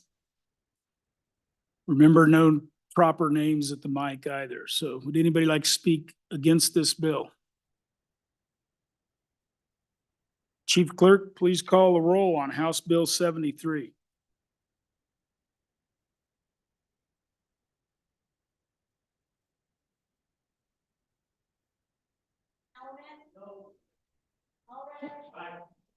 Andrew? Andrew? Excused. Angelos, excused. Banks? Bear? Berger? Brown? Burkhart? Byron? Chadwick? Chestick? Clauston? Conrad? Crago? Davis? Eklund? Haroldson? Harshman? Heiner? Henderson? Hornock? Jennings? Knapp? Larson Lloyd? Larson JT? Lawley? Locke? Nyman? Newsom? Nicholas? Nemec? Northrop? Oakley? Obermuller? O'Hearn? Olson? Ottman? Pendergraft? Penn? Provenza? Rodriguez-Williams? Sherwood? Singh? Slagle? Smith? Stith? Storr? Strock? Stivar? No. Tarver? Trujillo? Walters? Ward? Washut? Western? Winter? Wiley? Yin? Zwanzer Dan? Zwanzer Dave? Speaker Summers? Aye. Andrew? Excused to aye. Are there any changes? Closing vote. Vote closed. 56 aye, 5 no, 1 excused. Having received the affirmative vote of 2/3 of the elected members, House Bill 73 has been introduced and is assigned to Committee Number 2 Appropriations. The next bill for our consideration is House Bill 74. House Bill 74, sponsored by Appropriations. First reading of the bill. Public Health Nursing Budget Requests. Chairman Nichols. Thank you, Mr. Speaker. I would move House Bill 74 and turn the explanation over to the good representative from Trona County. Representative Walters. Thank you, Mr. Speaker. This is House Bill 74. I will start out by noting there is no money in this bill. No money in this bill. So there's currently 5 counties with a new one where the big mountains are coming into this type of a situation this year. And with these counties and the state folks that handle health, they sign an MOU so that the county pays 35% of the public health nurses' salaries and benefits, and the state pays 65%. In all the other counties, the state pays 100% of that. So this is a good deal to the state when a county chooses to do this.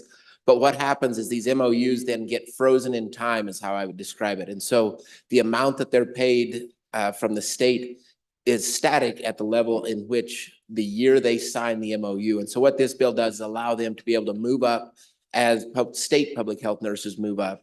And so, for example, we had pay increases the last couple of years because the counties that participate in this are funded in the 900 series versus the 100 series. Those pay raises could not be applied to the public health nurses using this kind of a model. So this bill addresses and resolves that concern. And with that, I would answer any questions or ask for your favorable consideration.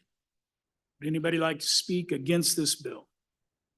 Chief Clerk, please call the roll on House Bill 74.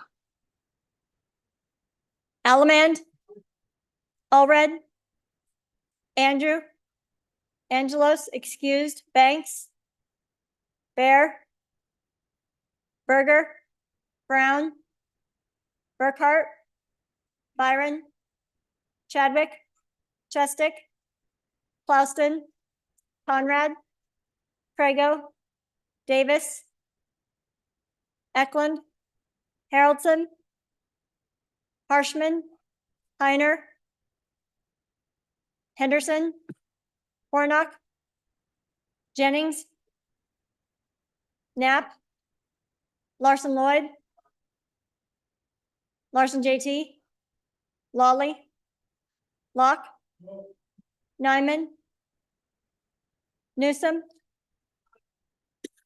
Nicholas, Nemec, Northrop, Oakley, Obermueller, O'Hearn, Olson, Ottman, Pendergraft, Penn, Provenza, Rodriguez Williams, Sherwood, Singh, Slagle, Smith, Stiff, Storr, Strock, Stivar, Stivar,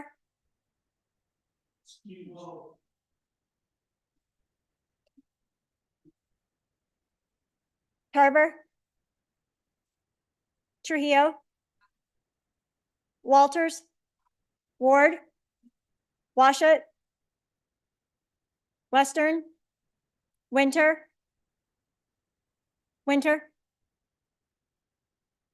Wiley, Yin, Swanitzer Dan, Swanitzer Dave, Speaker Summers, Stivar, excused to no. Are there any changes? Allemand, aye. To no. Singh, no. To aye. Further changes? Closing vote. Vote closed. 43 aye, 18 no, 1 excused. Having received the affirmative vote of 2/3 of the elected members, House Bill 74 has been introduced and is assigned to Committee Number 2 Appropriations. The next bill for our consideration is House Bill 75. House Bill 75, sponsored by Appropriations. First reading of the bill. Public Property Amendments. Chairman Nichols. Thank you, Mr. Speaker. I move House Bill 75 and ask for your favorable consideration. I'll turn the explanation over to the good representative from Fremont County. Representative Larson. Thank you, Mr. Chairman. Members of the House, this bill is intended to develop a policy to establish policy on how we look at the facilities that we own throughout the state. You have state-run facilities, we have state-owned facilities like the Capitol, the Hirschler Building. Across the way, you have the University of Wyoming, you have community colleges, then you have your K-12 buildings.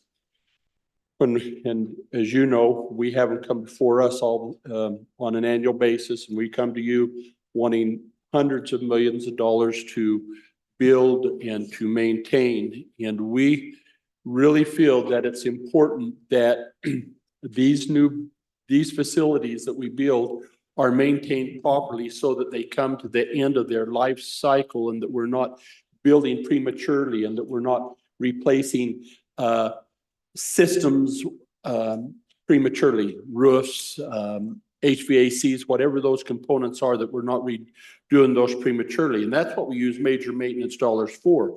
If you've got an HVAC system or a type of a water system, it has a life cycle on it, and you plan to replace that with major maintenance dollars. To get it to the end of that life cycle, you should be doing routine maintenance. If you aren't doing routine maintenance, then you're going to be replacing it prematurely. And we feel that there should be accountability if you're replacing those components prematurely. And so what this bill does is do an evaluation and reporting on all of those, so that if a major maintenance component goes out prematurely, then they have to cover the percentage of the cost for not doing routine maintenance. Then the other thing we do, the second important part of this is we conform a lot of these capital construction amendments. Again. In the opposition, Representative Jennings. Thank you, Mr. Speaker. So I like some of the things I see in this. I just have a couple of questions, and I'll just pick a couple of really easy ones. On page 32, A, B, C, establish requirements for maintaining routine, be designed to eliminate maintenance backlog. And then when I turn to the backside, and I think from everything I can see, it's this way through the whole thing. No one was able to give a fiscal note to this. Was there some reason that they couldn't determine what that might be? Representative Chested. Thank you, Mr. Speaker. I'll be very brief. I have more of a question. I'm not necessarily in opposition, but I do have a question. What problem are we trying to solve here? Is there a problem with maintenance at the university that I'm not aware of? And so what problem are we trying to solve? I think we're out of time. So Representative Larson for 30-second rebuttal. There's enough problems that we have concerns, and we need to develop policy. We don't have a policy in place for monitoring that. But the fiscal note portion of that is because we're really establishing policy, not appropriating funds to do anything with that. Chief Clerk, please call the roll on House Bill 75.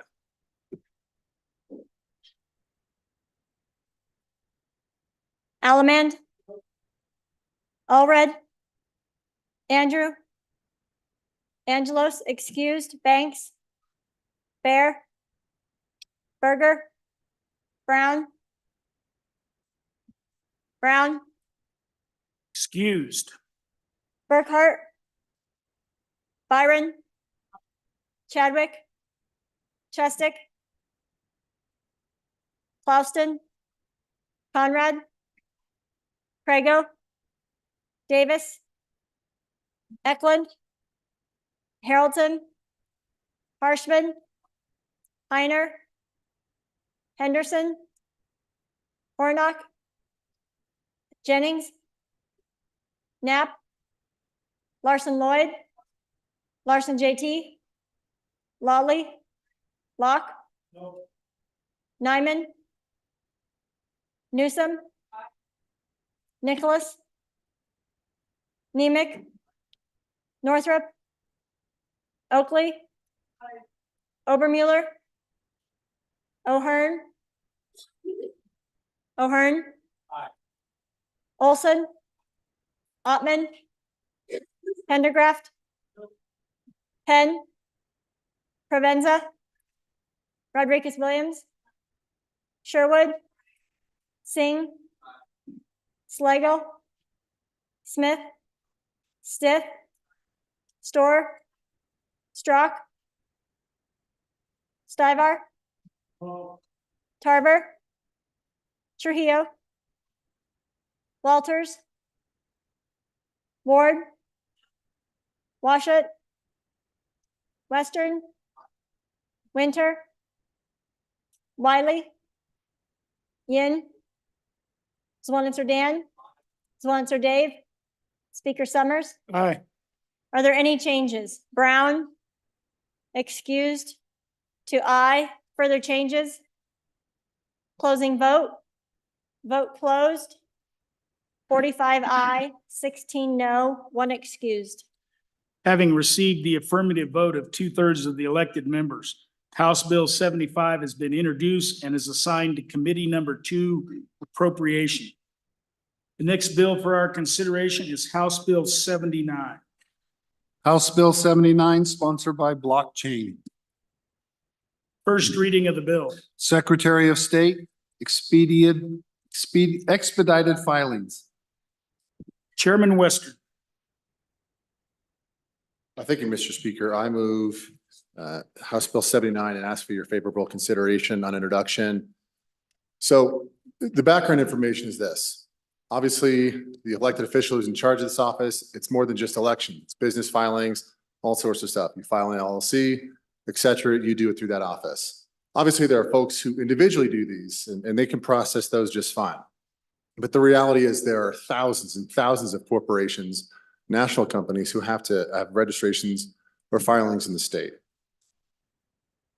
We are the only state out there that does not have, or one of the only states that does not have an expedited filing system.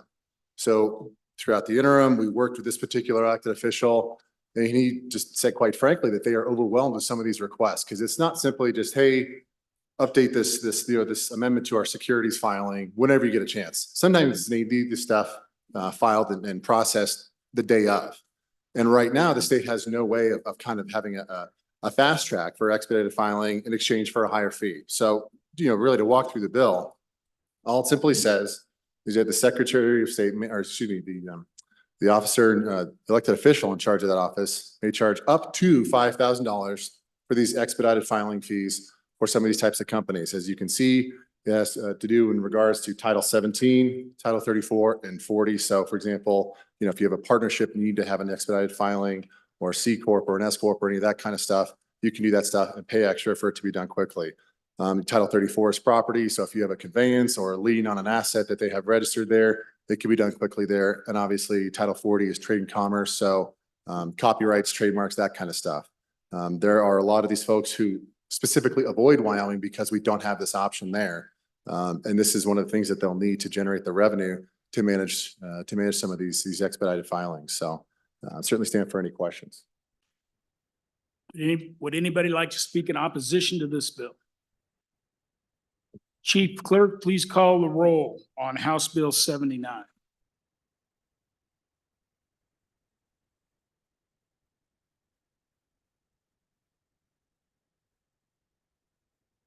Allemand, Allred, Andrew, Angelos, excused, Banks, Bear, Berger, Brown, Burkhart, Byron, Chadwick, Chestick, Clouston, Conrad, Prego, Davis, Eklund, Haroldson, Harshman, Heiner, Henderson, Hornock, Jennings,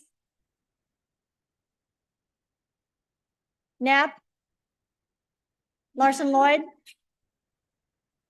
Larson Lloyd,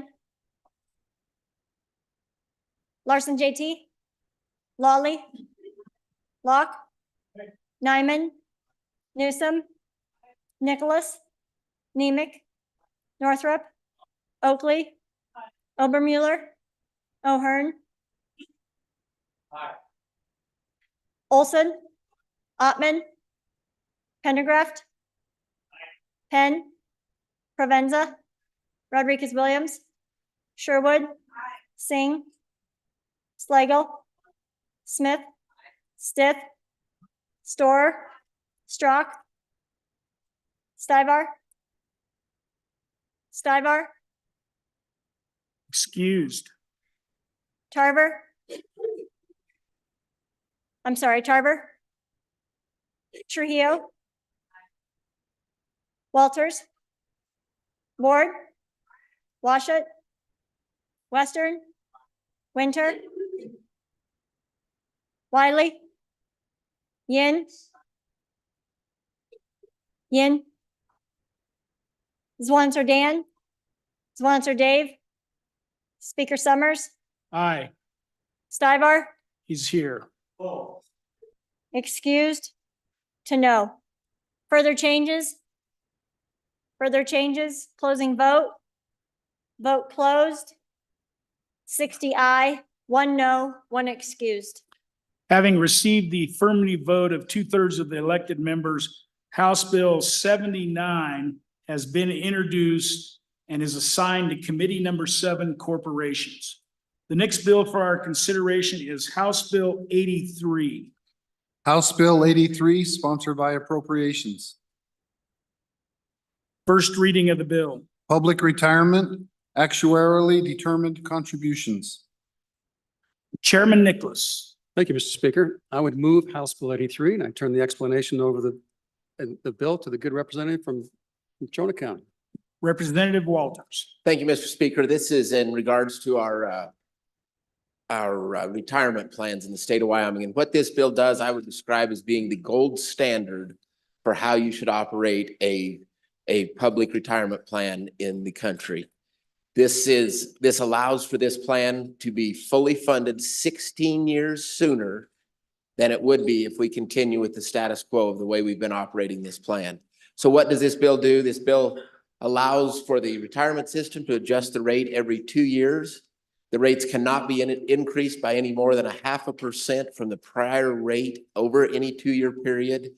And this is based on the goals that are set out by the plan itself. So law enforcement plan might have different goals than the big plan, things like that. So every plan will have a little difference, but these are the limitations.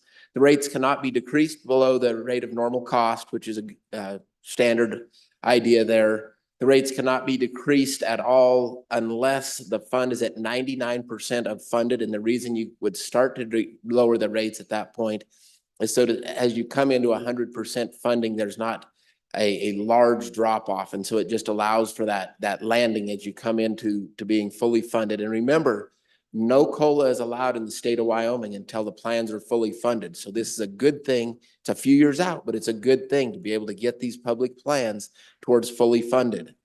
And then it does allow for adjustments once the fund is fully funded. And then the rate of adjustment is split evenly between the employer and the employee. However, some folks that are in the plans, the employer does cover the employee's share. That's still allowable, but that's between the employee and the employer, not between this body and anyone else. But again, I would just say this is the gold standard of how these plans should be operated. It allows for, like I said, an earlier fully funding of the plan. If you look at the study. In the opposition, Representative Hornock. Thank you, Mr. Speaker. So this will fully fund our retirement plan for our state employees in a certain number of years, or we can vote no on this and they will be charged less. And then our state retirement fund will be fully funded. Either way, this plan will be fully funded.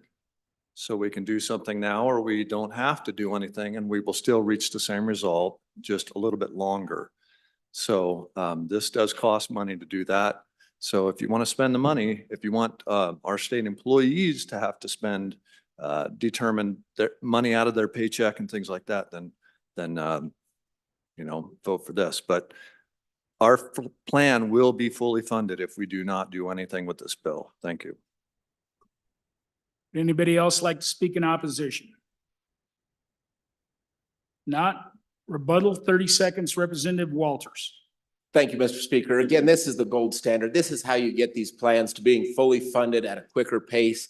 They studied hundreds of plans across the country. The ones that went to a model like this funded quicker, funded with more stability. There is no money in this bill. This is not charging our public employees any money. It sets up a mechanism that, yes, it may increase, it may stay status quo, but what we know is we can get them to fully funded 16 years sooner here in the state of Wyoming than if we do nothing. I say, let's help our public employees get Aye. it fully funded. Please vote aye. Chief Clerk, please call the roll. Allemand. Allred. Andrew. Angelos, excused. Banks. Bear. Berger. Brown. Burkhart. Byron. Chadwick. Chestick. Plouston. Conrad. Prego. Davis. Eklund. Haroldson. Harshman. Heiner. Henderson. Hornock. Jennings. Knapp. Larson Lloyd. Larson JT. Lawley. Locke. Nyman. Newsom. Nicholas. Nemec. Northrop. Oakley. Obermueller. O'Hearn. Olson. Ottman. Pendergraft. Penn.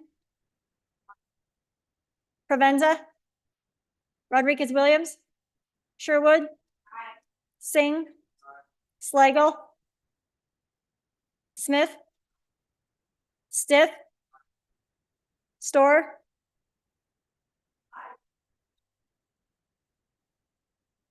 Strock. Stivar. Tarver. Trujillo. Walters. Ward. Washut. Western. Winter. Wiley. Yin. Zwanitzer Dan.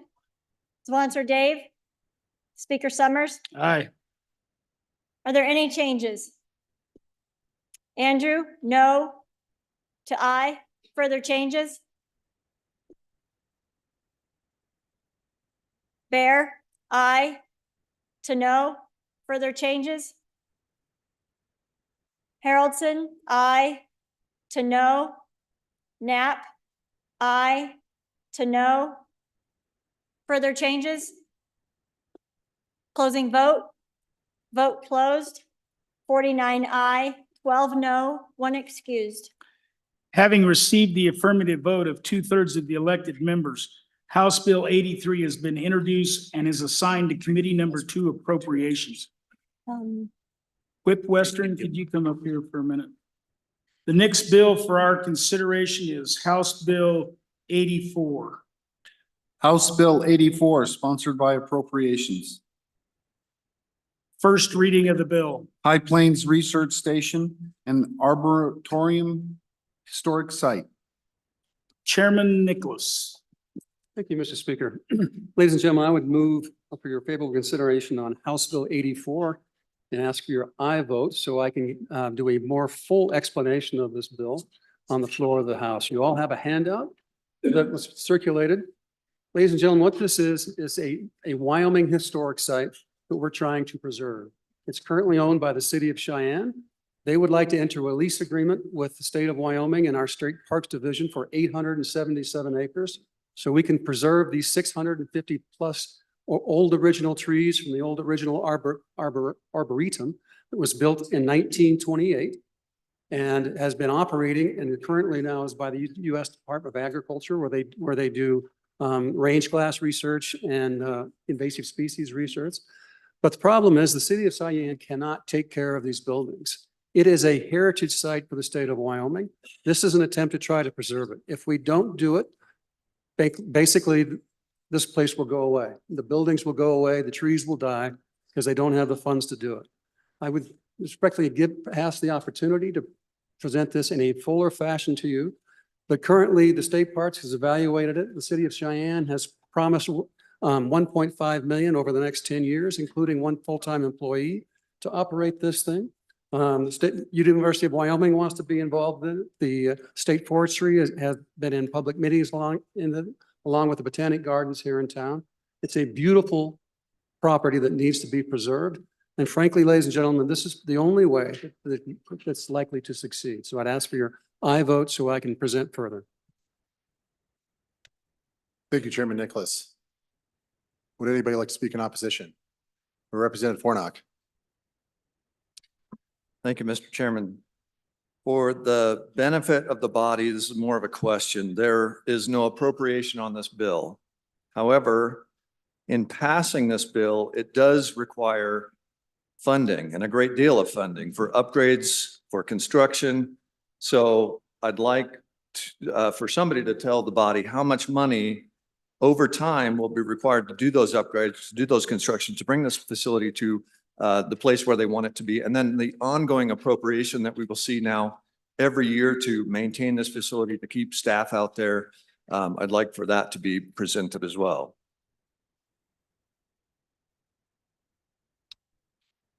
Anybody else? Representative Ottman. Thank you, Mr. Speaker, I guess. It's more of a question. I was just wondering, in cases like this, and we're having like lots of the data centers and all that stuff come in, is the chamber actively looking for support or sponsorship of this, where it would be more of a city maintained thing than come to the state? Because people, yeah. You got about 30 seconds left. Any other members? Seeing none, Chairman Nicholas for a 30-second rebuttal. Thank you. And to answer both of those questions, this is to create a state historic site, so the state parks will operate it and maintain it. They've gone through multiple iterations of how to fund this. And there is intentionally no money in this, because if we don't fund the process, then the buildings will continue to dilapidate, but they'll be able to preserve the trees and the property and use it as basically a park for the communities. But it's also a partnership. And so they're working with the Botanic Gardens, creating foundations. Thank you, Chairman Nicholas. Your Everything time is up. that we can.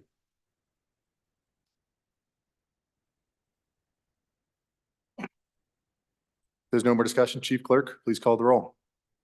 Allemand. Allred. Andrew. Angelos, excused. Banks. Bear. Berger. Brown. Burkhart. Byron. Chadwick. Chestick. Plouston. Conrad. Crago. Davis. Eklund. Haroldson. Harshman. Heiner. Henderson. Hornock.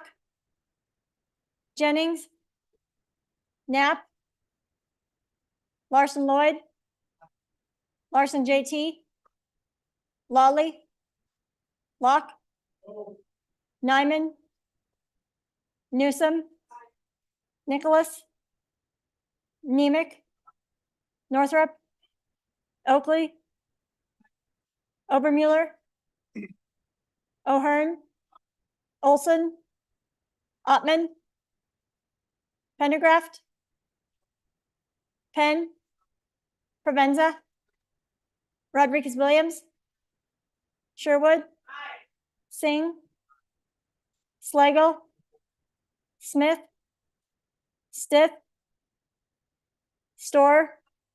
Strock. Stivar. Stivar.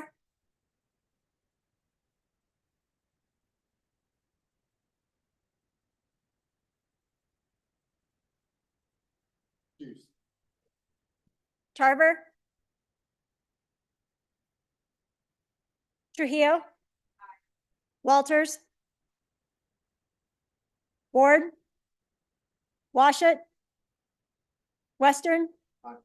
Winter. Wiley. Yin. Zwanitzer Dan. Zwanitzer Dave. Speaker Summers. Stivar. Excused? To no? Further changes? Closing vote? Vote closed. 41 aye, 20 no, 1 excused. Having failed to get the affirmative vote of 2/3 of the members of the House of Representatives, House Bill number 84 has failed introduction. The next bill for,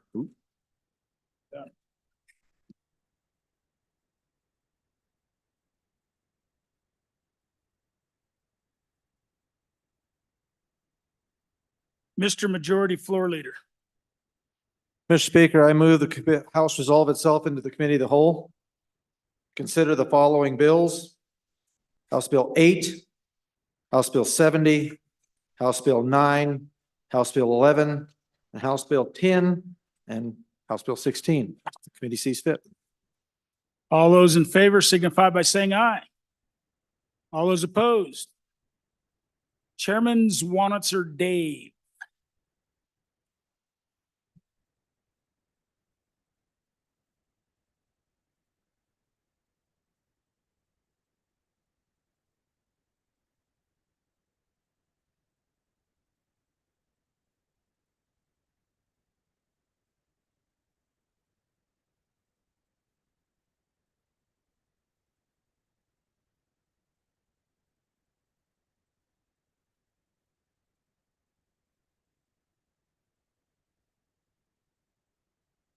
Okay. Thank you. I am going to take a moment. I'm going to take a moment for a privilege of the floor.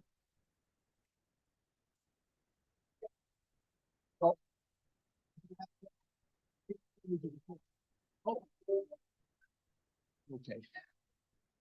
Oh, I got you. Thank you.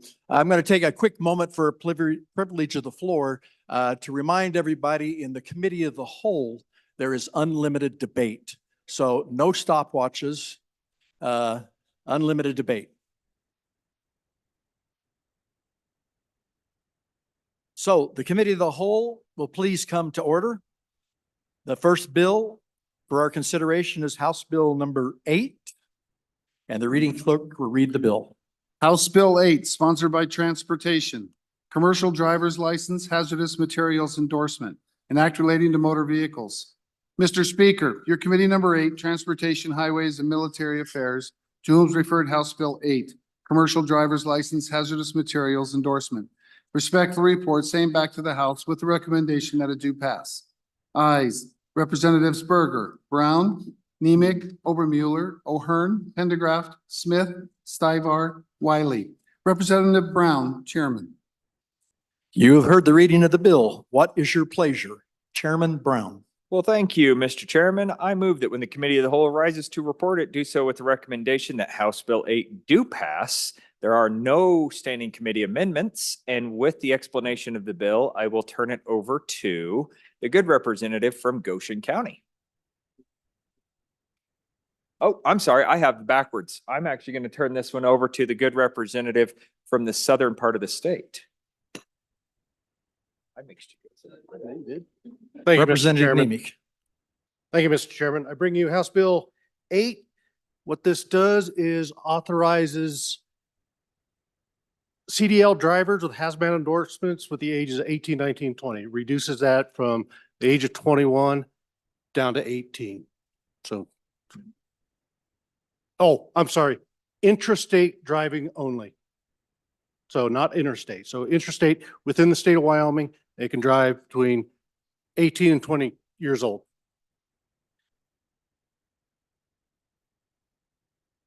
Any further debate? Majority Floor Leader Nyman. Thank you, Mr. Chairman. I just want to give a shout out to our Transportation Chairman and the Transportation Committee. They did an excellent job doing this. This was first brought to their committee, to Representative Brown's committee back this summer. And this was an effort to try to correct some issues that we're dealing with as a state, that we have got a shortage of hazmated drivers. And this was an opportunity to be able to create more drivers interstate from that 18 years old. And I just learned the other day too, this is not only going to broaden our ability to be able to deliver propane, for example, which we run short on in drivers in the winter when we have difficult times, but this also is going to be able to allow people in the oil patch and others to be able to haul production water, which is considered hazardous. So this is going to expand. And right now, currently, we are very, very short of those. That was the reasoning behind having to sign for variances. And so appreciate this legislation. I would appreciate your support on it. Representative Larson Lloyd. Thank you. So I recall from years ago when we played with these CDL statutes that there's a state commercial driver's license and then there's a federal commercial driver's license. And the criteria, we changed the criteria for the state CDL to be different than the federal CDL. And I just need to get clarified in my mind, is this bill for the state CDL or for the federal CDL? And then I'll follow up with other questions. Thank you, Mr. Chairman. Representative Pendergrass. Thank you, Mr. Speaker. I speak in favor of this bill. This is actually at its core a deregulation bill, and it is an opportunity to give good business people the right to run their business as they are able. There are very few 18-year-olds that I would trust behind the wheel of a big vehicle with hazards. However, there are some. And this 21 date, I've also known some drivers that were 35 or 40 and weren't worth a plug nickel. What it comes down to is giving the owner operators of these vehicles the discretion, along with their insurance companies, to be able to put someone who's responsible in charge of this and deliver propane, deliver water, whatever they need to do, and to support our industry. Thank you.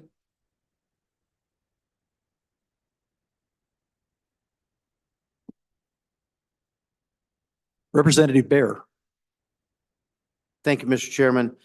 We recently had some difficulties with the Department of Transportation up in our neck of the wood and had several meetings with truck drivers, something that doesn't usually come up in my district, but I attended these meetings because I felt they were important for our region.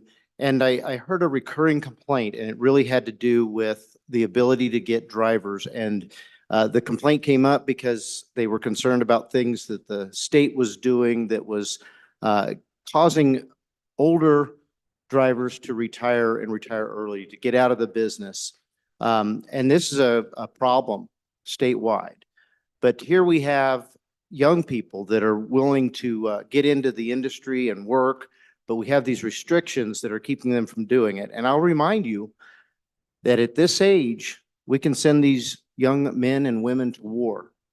And so if they're responsible enough to carry a weapon and defend this country, and they're willing to learn and go through all the rigorous requirements of getting a CDL, I believe it's perfectly acceptable for us to give them the opportunity to expand their job opportunities and help the state and the industry out on and for the bill. Chairman Brown. Thank you, Mr. Chairman. So a couple things to kind of try to bring this back together here. I do appreciate what the good last speaker was just talking about, and that's exactly what we're trying to accomplish with this bill is, at the beginning of our interim work, we were actually up in the Douglas area, and we had the good majority floor leader and a couple of his constituents actually drove down from his neck of the woods and said, hey, look, this past year, we really needed propane being delivered into our state. But to the state to our east was the only place that we could get it from. And we weren't able to get it because they didn't have enough drivers.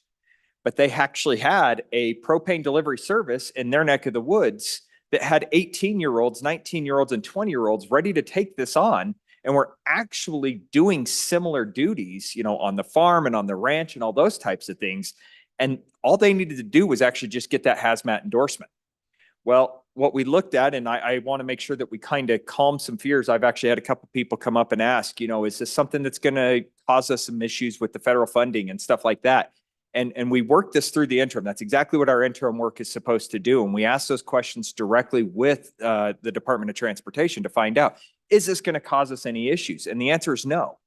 Because it's intrastate only, this is not going across state lines. We're regulating our own CDL driver's licenses. So to the good Vice Chair of Appropriations that asked that question, we're regulating our own drivers here, not the people that are crossing back and forth.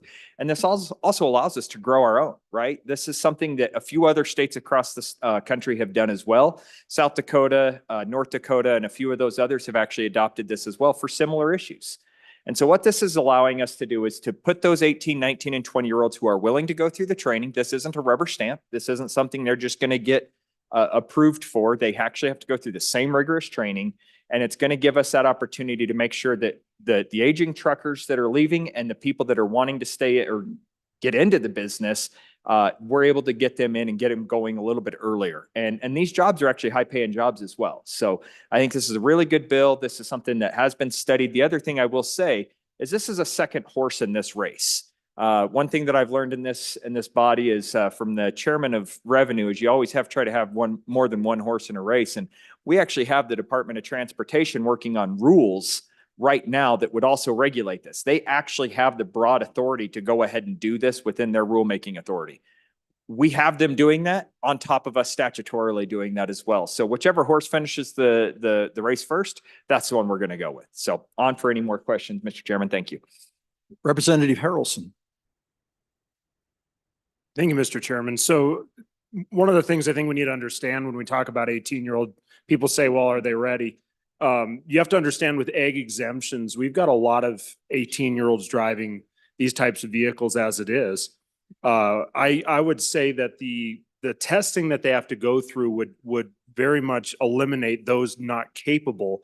And if there's one thing I think that's really important to understand is a majority of these opportunities would be delivery drivers for propane or water in the oil field. And it's more of a opportunity in a situation that's less stress than, let's say, an over-the-road drive. And so these individuals are going to get 3 years of practice on our back roads, delivering propane and doing frac water and that type of stuff before maybe going out and going straight in. I personally carry my CDL, and you put a 53-foot behind a semi going into Denver as a 21-year-old, that's scary. But if you've been driving for the last 3 years and have an idea what you're doing, it's a lot less. So I think this is an excellent opportunity to broaden the CDL in the state for these younger drivers and get them in a place where they can get some experience. So definitely on and for. Representative Chestik. Thank you, Mr. Chairman. What I'm hearing is that the impetus for this bill is that there's a shortage of drivers, and there's more than one way to solve that problem, perhaps. And one question I have is, could we solve that problem by paying the existing drivers better? And that way we don't need to expand to very young people? Representative Smith. Thank you. I'm on and for the bill. To answer a question that was asked previously about it is only intrastate, which is within the confines of Wyoming. So within our own borders, we have the authority to make our own rules in this regards. So if they wanted to cross those imaginary lines on certain interstates or highways going into another state, they would have to wait till they're 21 years of age. So this does help increase the job market. It does help with the keeping our young kids at home. It gives them a good career opportunity. And a lot of our local community colleges have a CDL program, and this would just be one more endorsement to get them behind the wheel at an earlier age. So on and for. Representative Allred. Thank you, Mr. Speaker. This is my industry. I know all about this. I do carry the hazmat. These young kids, they're the ones we need in the field. Us old guys in the mud, putting on chains and stuff, these kids can do a lot better than we can.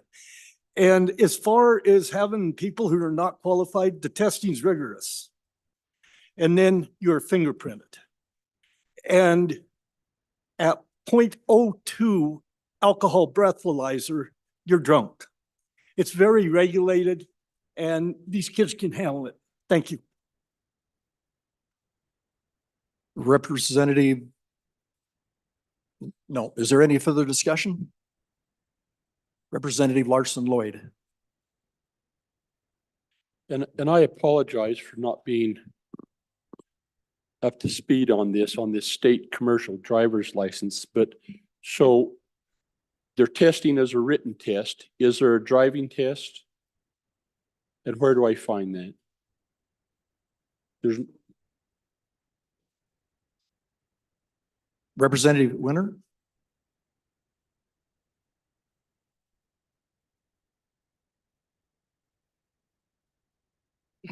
Yes, thank you, Mr. Chairman.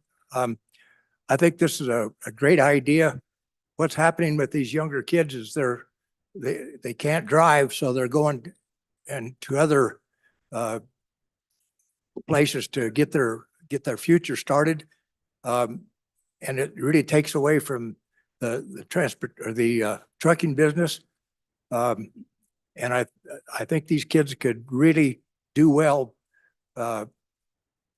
by learning how to drive, and we just need to help the transportation in this state, and this interstate program will sure work. I think these kids some of these trucking companies are really wanting to work with these younger kids to make things work for this state, and this is a great bill for that purpose. Thank you.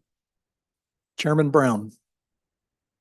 Thank you, Mr. Chairman. I don't hear any more naying. I think we've beat this dead horse a few times here, but I do want to make sure that we answer the questions that are out there. And the question that was asked about, is there a driving test? There is no driving test for the hazmat side of things because it's the same section of driving that you're currently doing. And I feel as if the person who asked the question is probably getting the answer explained to them right now. But long and short of this is a good bill. This was brought to us to solve a Wyoming problem. This is a Wyoming solution. So vote aye.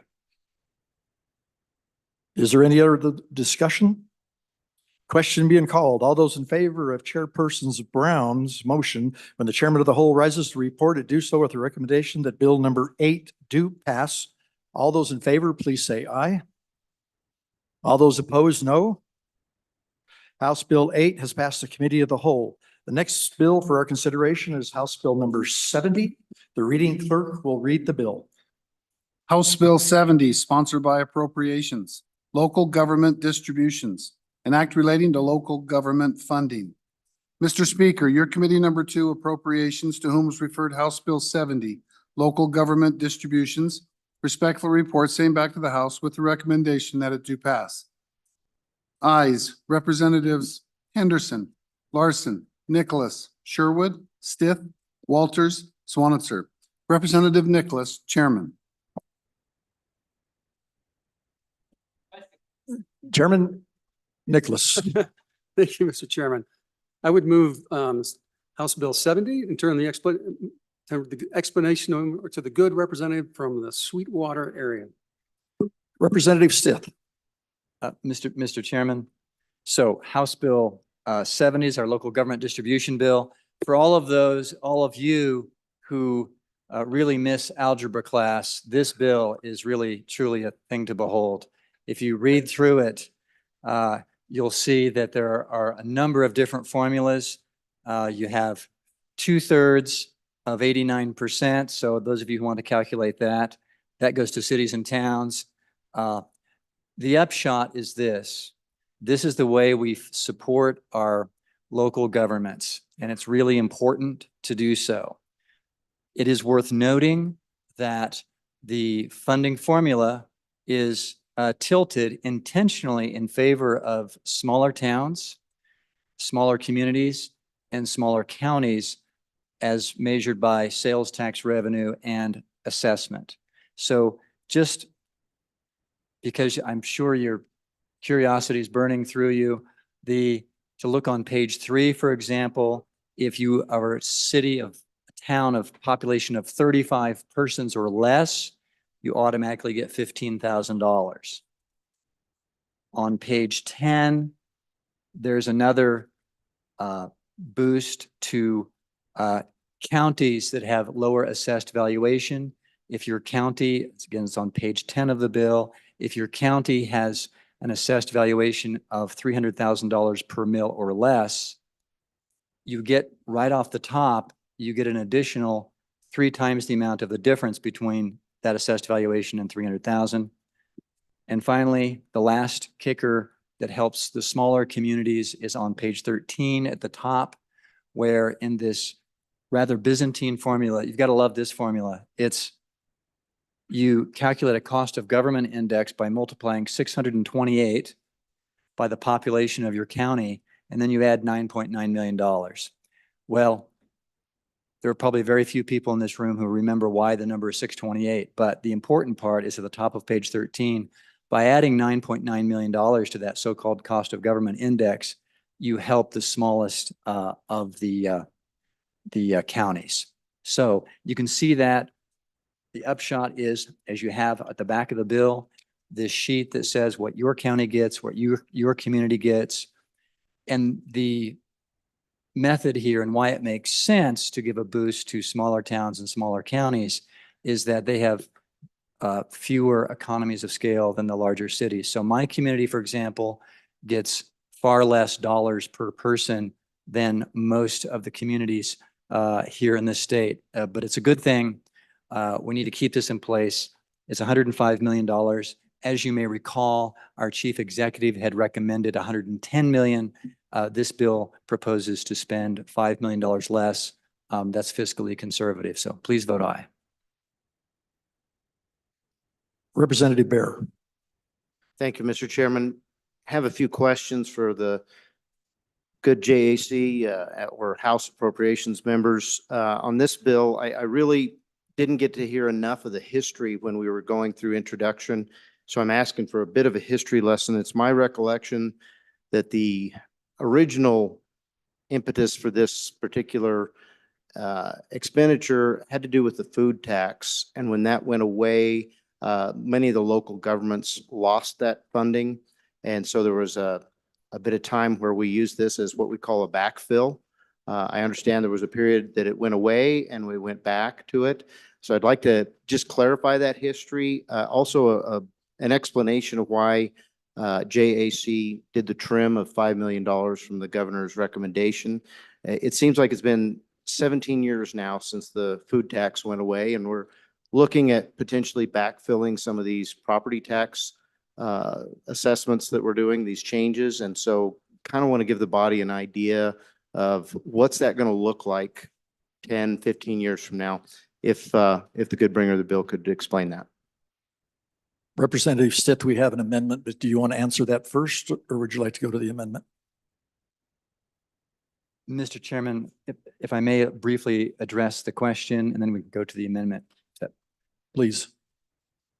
Briefly, so there are 2 historical facts. The first one was so-called de-earmarking that took place during a 3-year period from 1999 through 2002, where the former streams of revenue that the cities, counties, and towns got from mineral taxes no longer went to the cities, counties, and towns, creating a hole in their budget. And it was replaced initially by this structure of local government distribution.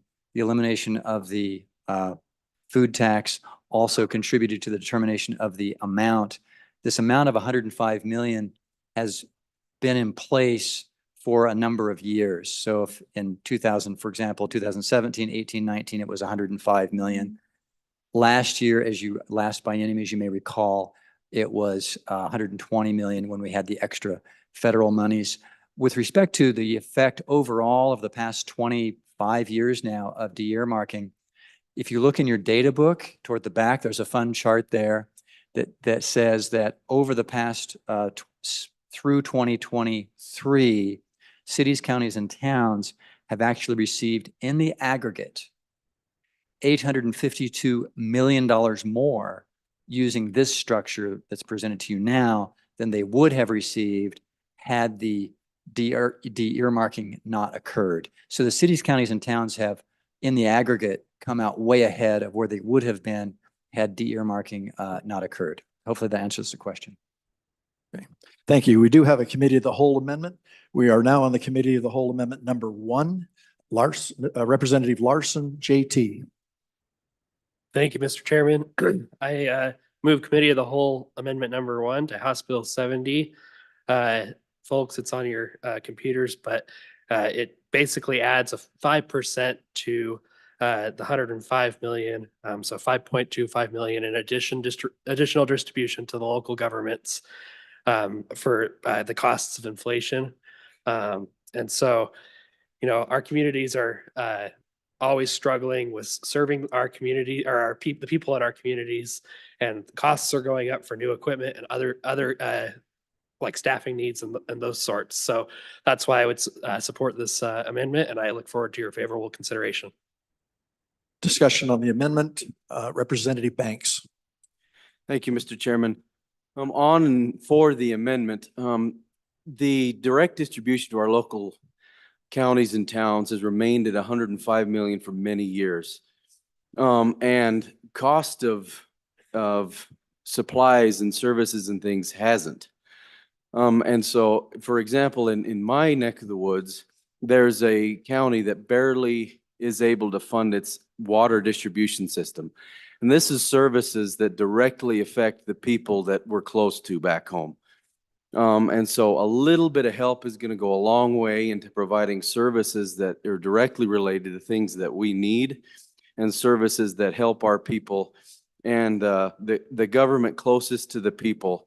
With a little bit more help because of inflation the past few years, we can provide them with this amendment. So I rise in favor of it. Thank you. Further discussion on the amendment, Chairman Eklund. Thank you, Mr. Chairman. I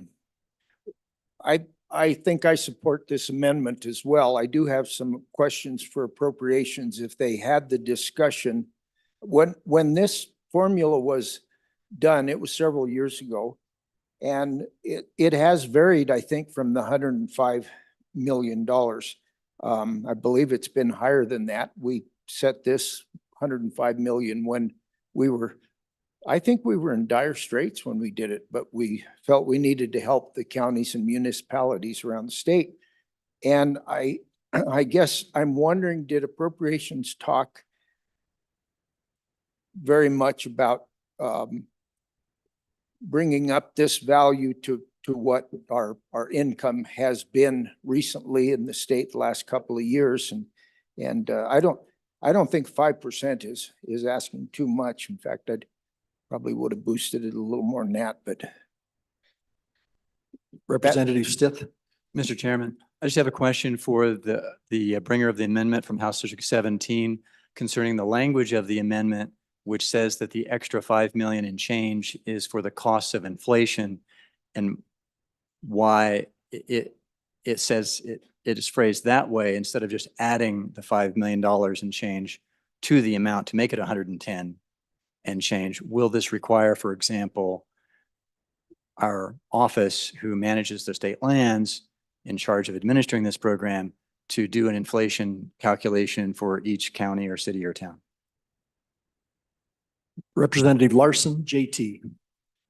Thank you for that question, Mr. Chairman. The reason why I put for the cost of inflations is, to be frank, I thought it would be easier to sell the amendments, but I'd certainly be willing to bring an amendment in the second reading as well to with correct language. Is there any further amendment on amendment number 1? Any question being called? All those in favor of the committee of the whole amendment number 1, please say aye. All those opposed say no. That amendment has passed. We are back on the bill. Is there any further discussion on the bill? Representative Larson Lloyd. I think that, thank you, Mr. Chairman. I think this conversation that we're having on local funding and the dire straits that our locals are in, and small communities up in the land where bighorns are at and over where the devil has a tower and all around. But yet we're contemplating reducing the revenue for those same municipalities in our property tax conversation. And so I just, to the good bringer of this bill, I just, you know, if we have that dire straits, that's remember where the largest portion of their revenue comes from is really through property tax. And just bear that in mind as we're making these critical decisions over the next few days. Is there any further discussion on the bill? Chairman Burkhart. Thank you, Mr. Chairman. So a couple questions on this. So I was here when the last time we redid the formula. Does this formula vary and is it different from the existing formula used to make these calculations? And if so, how? And is there a comparison between this formula and what communities would get under the previous formula? The reason I ask these is the last time we did this, a lot of our communities took a major hit on funding. And it was all in the thought of, well, we help take care of the smaller ones at the expense of some of the more established, larger communities. Thank you. Representative Stipp. Mr. Chairman, thank you. That's an excellent question from the representative from Carbon County. The formula in this bill is unchanged from the formula that we've had for the last several biennia. There's no change to the formula. So thank you for that clarification. Any further discussion? Are you ready for the question? Question be called. All those in favor of Chairman Nicholas's motion that when the committee of the whole rises to report, to do so with the recommendation that House Bill 70 do pass. All those in favor say aye. All those opposed say no. It's passed. The committee of the whole. Representative Pendergraft.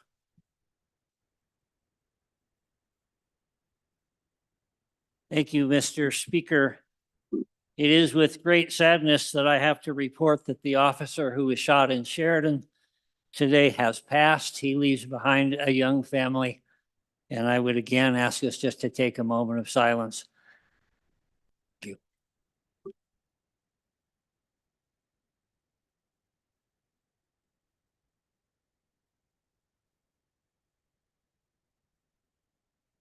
Thank you, Representative Pendergraft, and quite a loss for the state. Our next bill for our consideration is House Bill 9. The reading clerk will read the bill. House Bill 9, sponsored by Transportation. Fuel tax licensee information deadline, an act relating to taxation and revenue. Mr. Speaker, your committee number 8, Transportation, Highways, and Military Affairs, to whom is referred House Bill 9, fuel tax licensee information deadline.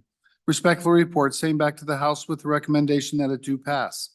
Ayes, Representatives Berger, Brown, Nemec, Obermueller, O'Hearn, Pendergraft, Smith, Stivar, Wiley.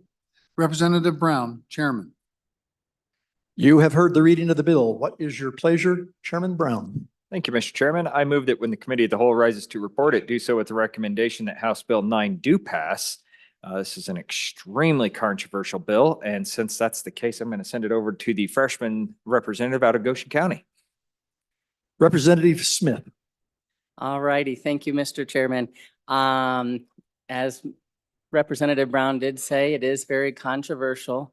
As far as this issue was brought to WYDOT by the industry, and WYDOT actually listened to the people that have to fill out these reports and pay the taxes.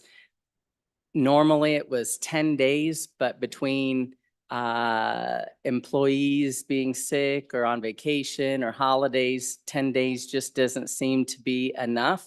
And so WYDOT has kind of compromised with the industry, brought it before us during the interim.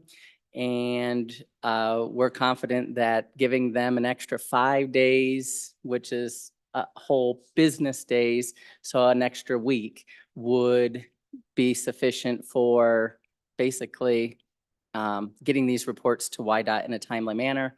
It doesn't overlap different months and so forth. So basically, this bill loosens up the current regulations for our people here in Wyoming.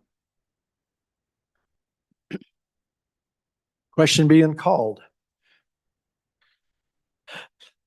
All those in favor of Chairman Brown's motion that when the committee of the whole rises to report to do so with the recommendation that House Bill 9 do pass. All those in favor say aye. All those opposed, no. House Bill 9 has passed the committee of the whole. Mr. Majority Floor Leader. Thank you, Mr. Chairman. I move the committee of the whole rise and report. You have heard the motion. All those in favor say aye. Opposed, no. The motion carries.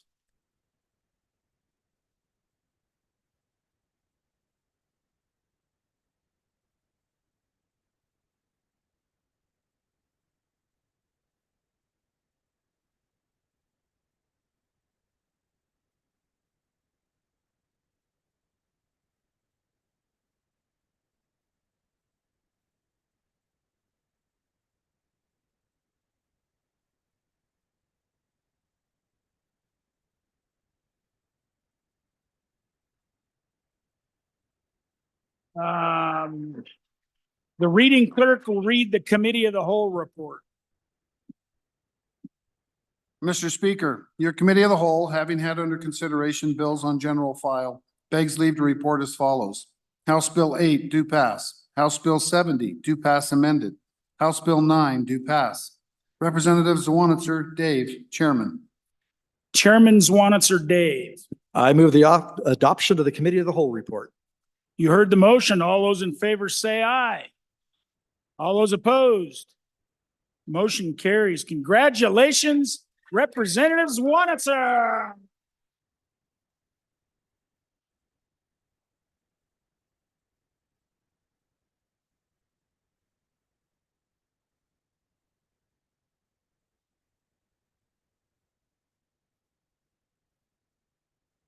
All right. So we got through a little committee of the whole. Tomorrow we'll go back into introductions. We'll have a second reading, obviously, and then we'll probably have a little more committee of the whole, and we'll just keep plugging along on the lists. I will have a new introduction list up later this evening. I haven't got that organized with the chief clerk. And so I guess, Mr. Majority Floor Leader, I think we're, we got messages from the Senate.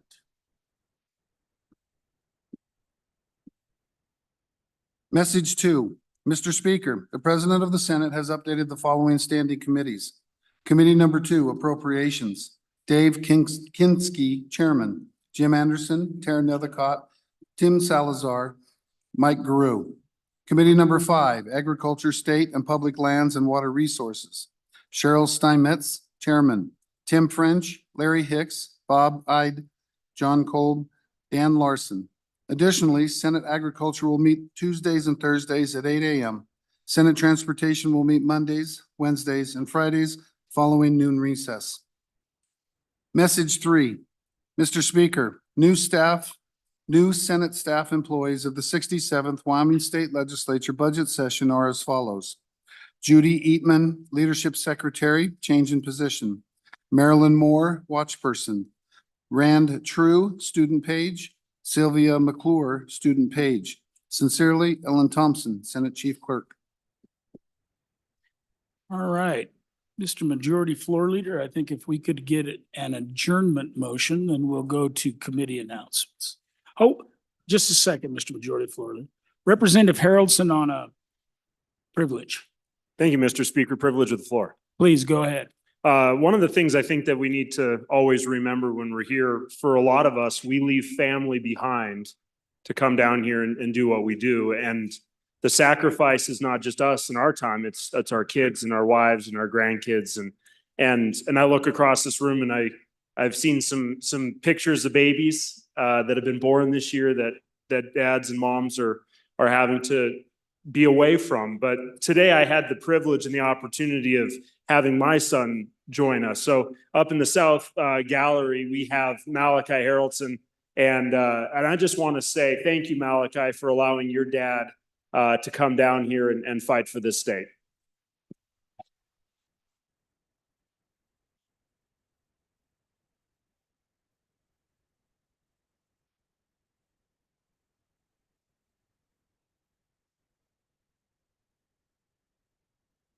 Malachi, welcome to the House. Mr. Majority Floor Leader. Mr. Speaker, I move that the House adjourn until 10 a.m. tomorrow, the 14th day of February, 2024. Committee announcements. Chairman Zwanitzer. Hey, thank you, Mr. Chairman. Two announcements. First, just a reminder that the Wyoming Airport operators are holding a reception from 5 to 7 at Cheyenne's new airport terminal, corner of Airport Parkway and Maury. So please make it out there to see Cheyenne's new airport terminal if you haven't. Also, your Labor, Health, and Social Services Committee is going to meet tomorrow at 8 a.m. in E5, again, to hear prior authorization regulations, House Bill 14, as well as health insurance reimbursement of overpayments, House Bill 15. Chairman Washington. Thank you, Mr. Speaker. Your committee number 1, Judiciary, will meet tomorrow morning, 8 o'clock in room E1 to consider 2 bills, House Bill 26, House Bill 27. Lots of bills piling up behind them. Chairman Burkhart. Thank you, Mr. Speaker. Your committee number 9, Minerals Business Economic Development, will meet tomorrow morning, February 14th at 8 a.m. in Capitol Extension Room E5 to consider House Bill 32, Geologic Sequestration Unitization Amendments, House Bill 33, Mining Operation Blasting Requirements, and as time permits, House Bill 34, Solid Waste Municipal Cease and Transfer Funding. Chairman Northrup. Thank you, Mr. Speaker. Your committee number 4 will meet tomorrow at noon in EO3. We're going to do 3 bills. House Bill 20, School Finance Regional Cost Adjustment Study, House Bill 21, Charter School Leasing, and House Bill 40, School District Trustee Oath of Office as time permits. Thank you. Chairman Olson. Thank you, Mr. Speaker. Your House Corporations, Elections, and Political Subdivisions Committee will meet upon noon recess tomorrow to consider 1 bill, House Bill 42, Prohibition on Private Funds for Conducting Elections. Chairman Nicholas. Thank you, Mr. Speaker. Your House Appropriations will meet in the JAC room, room number 302 at 9 o'clock to hear House Bill 71, 72, and 73, and we will meet on adjournment to hear House Bill 74, 75, and 83. Representative Slagle, did you have an announcement you wanted to make? Yes, Mr. Chair. Privilege of the floor. I would like to make an announcement that the chairman of the Senate Ag Committee has invited everyone down to discussion on environmental changes and of net zero and carbon sequestration. It'll be following adjournment in the auditorium down in the extension. Thank you. All right. Also, there'll be the Forest Health meeting down in the 100 rooms on the whatever side of the building that is, west side, 113, upon adjournment as well. So you heard the majority floor leader's motion to adjourn. All those in favor signify by saying aye. All those opposed? We stand adjourned until 10 a.m. tomorrow, February 14th, 2024.